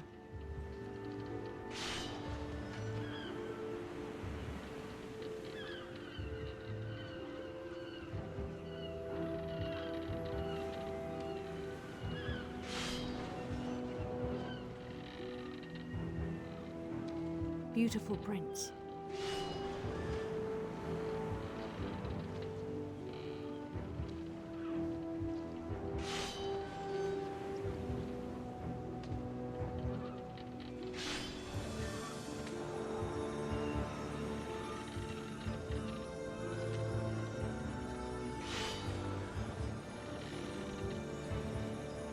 The prince was on his own quest for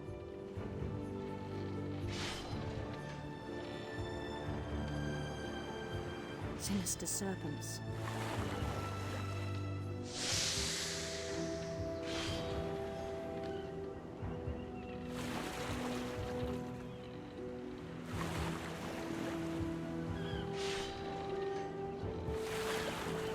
He followed the sound of his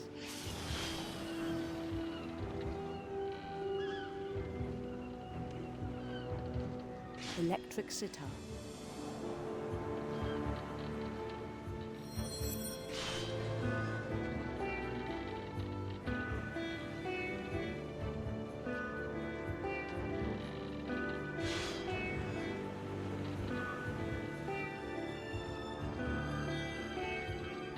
His chase led him to a golden palace east of the sun and west of the moon.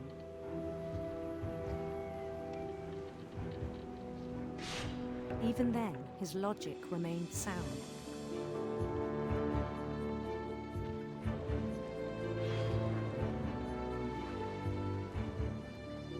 He knew the world was all in his imagination.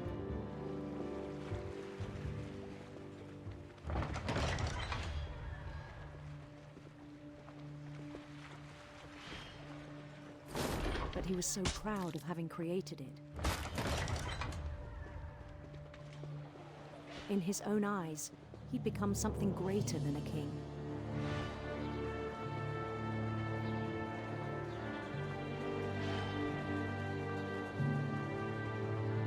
For someone who'd never known success in the real world, I think it was overwhelming. And then it struck him that the real Louis was not the one chopping salmon, but the one climbing the steps of a golden palace.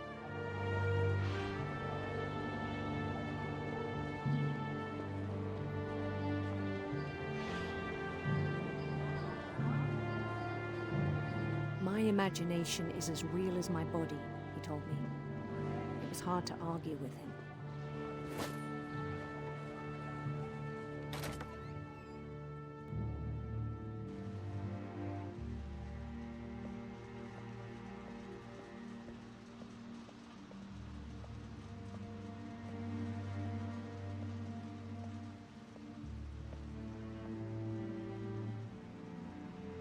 Began to forget the world we know.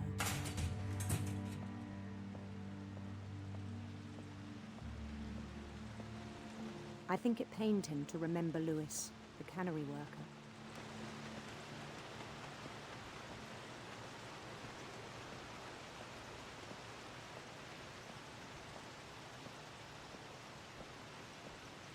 He began to despise the man with a royal contempt.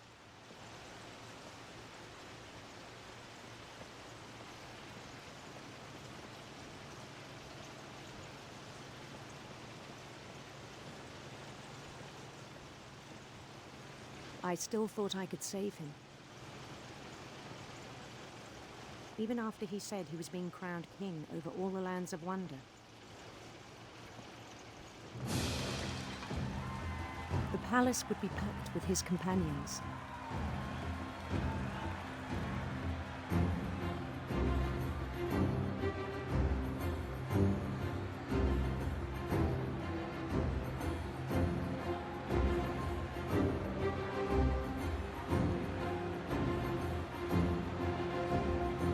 Including the wise Calico who'd insisted on advising me.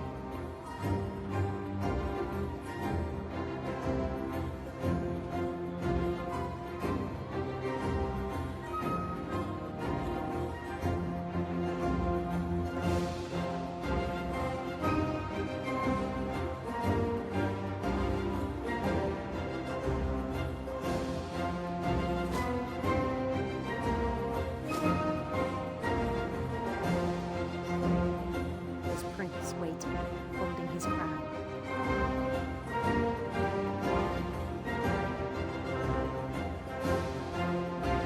There was only one thing left to do.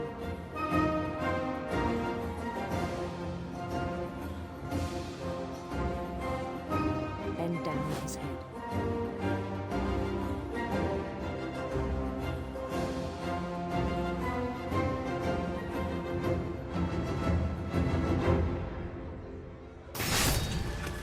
I think you know. Mrs. Finch, your son was a kind man who will be missed by all of us who knew him.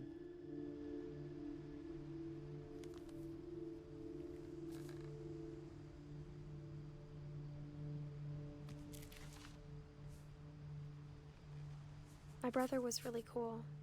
I wish you could have met him.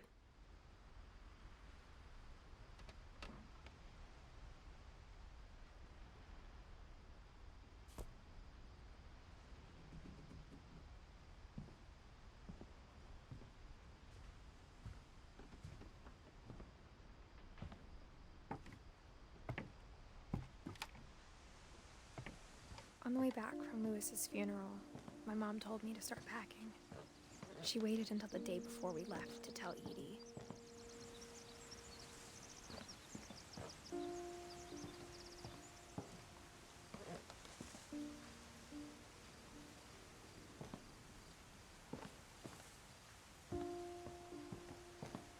I'm not sure if she wanted to make it easier or harder.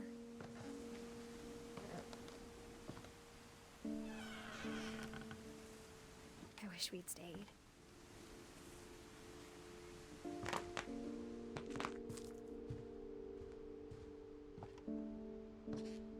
My mom ended up leaving everything behind.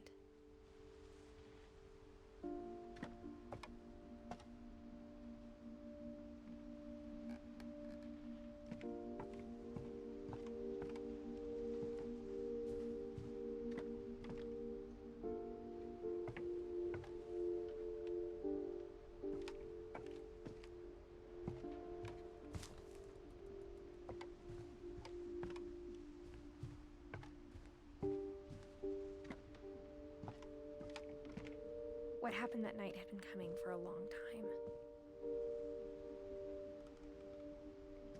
Maybe it should have come sooner.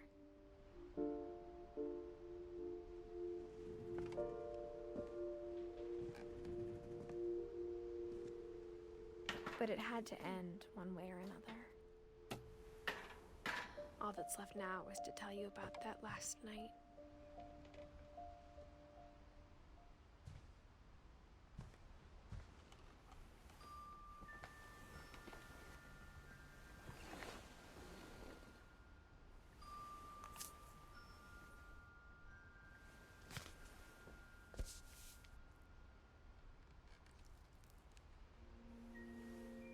last day, Edie just watched us pack and didn't say a word.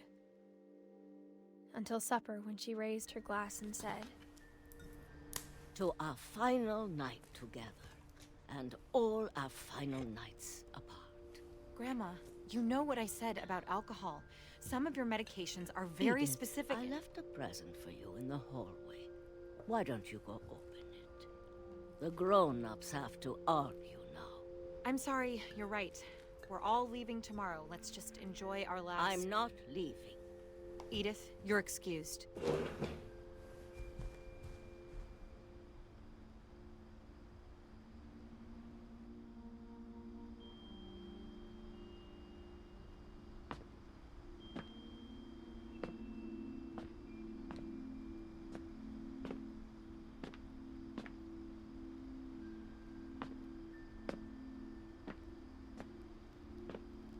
The power had been shut off that morning, but Edie always had plenty of candles.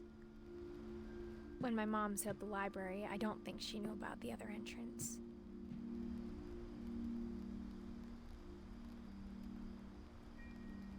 Or that Edie had a key to it.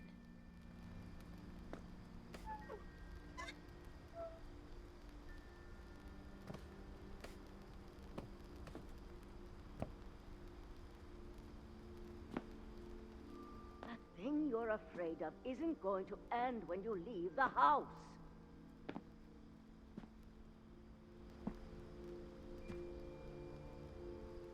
Edith has a right to know these stories. My children are dead because of your stories. I think it's best if Edith and I leave tonight. We'll have the nursing home send a van for you in the morning, okay?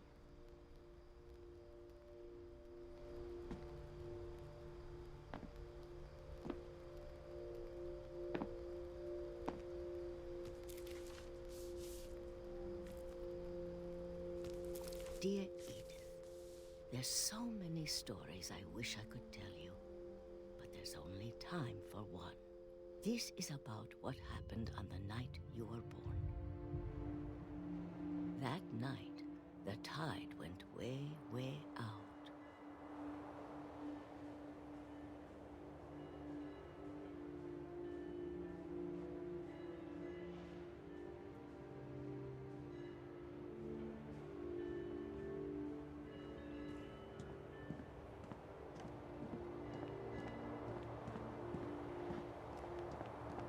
It was the first and last time I ever saw the old house aground.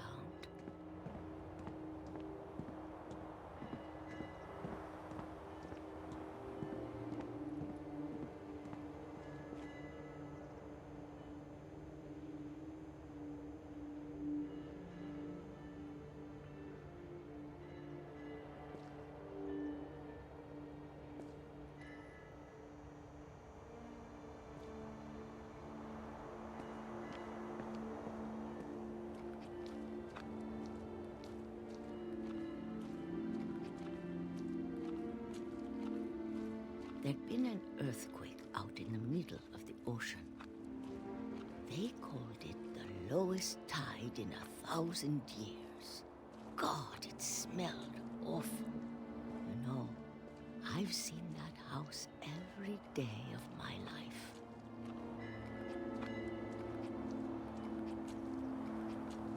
But I never thought I'd go back to it. When the fog rolled in, I lost my way.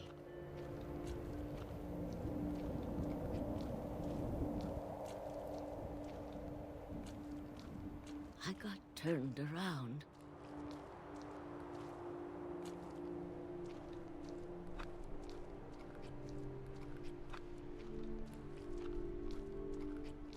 I started seeing things.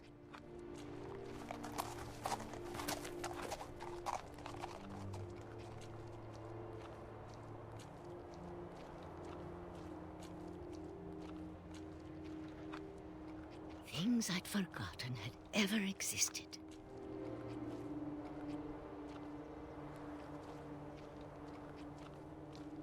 But when I saw them, they felt like old friends. of things came back to me. Or maybe I came back to them.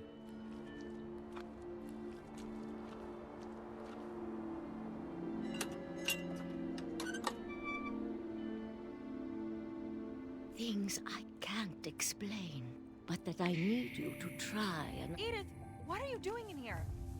It's mine. Edith! Mom, you're gonna rip it! Let go! I kicked and screamed, but Mom dragged me to the car. I never saw Great-Grandma Edie again. The next morning, the van came to pick her up, but she was already gone.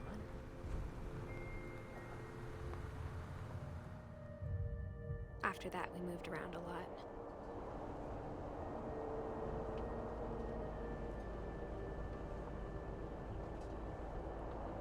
We both tried to make the best of it.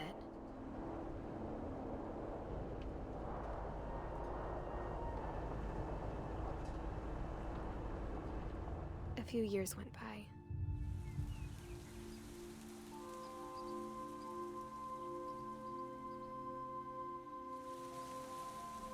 My mom didn't like to talk about it, but she started getting sick a lot. The rest happened pretty quickly. She got better for a while, and then she didn't. And then I was alone.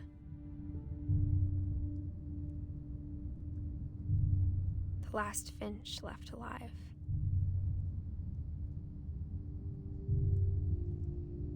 Until I found out about you. I'm still not sure what to tell you about all this. If we lived forever, maybe we'd have time to understand things. But as it is, I think the best we can do is try to open our eyes. And appreciate how strange and brief all of this is.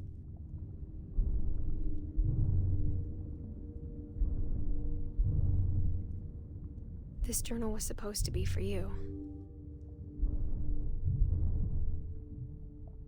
But now I hope you'll never see it. I just want to meet you and tell you all these stories myself. But I guess if you're reading this now, things didn't work out that way.